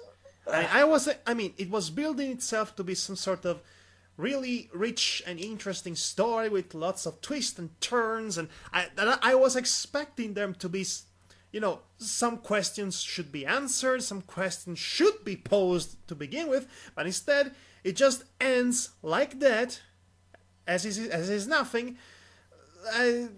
right at the moment in which should be developed more, this story. I mean, I've been complaining about this ending since chapter 1, and now that I reread it a second time, I still haven't exhausted all my complaints about it. This was being we harped hard about it some point or another, some of the shortcomings of the writer and all of that, but I enjoyed this story. I wanted, and rightfully so, I want to see more of it. And Devar, did you like what you read so far? I mean, the characters and the relationship and what they go through and how they'll intertwine together, and Sunbing's ascension and what have you. This fanfiction, I would say, yes, I did enjoy it quite a lot with its characters and meaningful relations.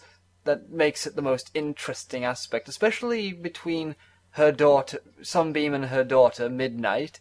They're like the best scenes. I think that, those are the best scenes. And yet, you're not even and yet, it pisses me off now that I noticed it, that you considered, you are in full consideration of when Celestia is going to die, but you're not even considering the very simple truth that your daughter is going to die also before you. And I said this many times already, but the fact that it's not even mentioned here, but the fact that it just ends here when it should be continuing, it really enrages me. I think the problem with the story is it's really good, but it has a couple of missed opportunities and potential to actually, make it that much better and more meaningful and personal. If they actually concentrated on the things that actually mattered, instead of going on a tangent with needless world-building information and background information that it's good for world-building, but it doesn't really affect the story at hand in the slightest. Mind you, the only time that world building was the most strongest was the scene with Midnight making that little, snow models of the rebellion. That was necessary exposition about the happenings before the actual story, perfectly implemented in the narration without either distracting you from the narration or interrupting the flow of the narration, which is the exact opposite of every other intrusive elements of world building thrown in the mix of it. And again, I'm going to say this is one of the best written things of this author, because in other stories, those bits of world-building information and background info and exposition are implemented in a much more forced manner, forced, jarring, and invasive manner than in this case. Actually, he seems to have honed his skills a bit just for this story. Too bad it ends the way it ends. But okay, so this writer made some sort of a sequel to the story, which is not really a direct sequel to the story. It's not a continuation of this story. It's actually set 900 years in the future to this story, which is currently present time Equestria, under the rule of Sunbeam Sparkle. And it's really interesting because it's told from the perspective of various ponies living in that period. and perceiving how the reign of Sunbeam Sparkle he is at this point in history. All the while, we're getting actually prepared for the imminent return of Nightmare Moon, because at some point she is going to come back, and she's not going to find Celestia ruling over Equestria. Yeah. That's gonna be quite a surprise. And what I like, and what I really like of this story that I'm reading, this sequel, is that it's hinting at the fact that Sunbeam Sparkle is actually putting together a task force to fight the return of Nightmare Moon. Sunbeam Sparkle is basically being Nick Fury, and she's going to assemble her Avengers to fight Nightmare Moon. So it's kind of the opposite of what Celestia did, which Celestia actually was more relying on the serendipity and destiny to get these things accomplished. No, Sunbeam Sparkle is being completely straight and direct about this whole ordeal, as her own character would suggest to do. And she's, once again, she's being practical about it, which is refreshing to say the least. And it's also interesting. But anyway, the writer has also promised that he's going to write a direct continuation to this story, which I'm still waiting for it. And we need more Midnight. We definitely need some more Midnight Sunbeam moment. There are good Midnight moments in the main story, but they aren't nearly enough to satisfy me. We want more Midnight moments. So, okay. But for now we're done with this. We read it all, and it was 3 chapters long, but it felt like it was 50 chapters long. Yeah, good lord. So yes, this is over, and we rambled about it. We spouted words that made no sense, and we read it all, and I think the left side of my tongue has gone numb, so I'm just going to end it here. As will I, because we read everything.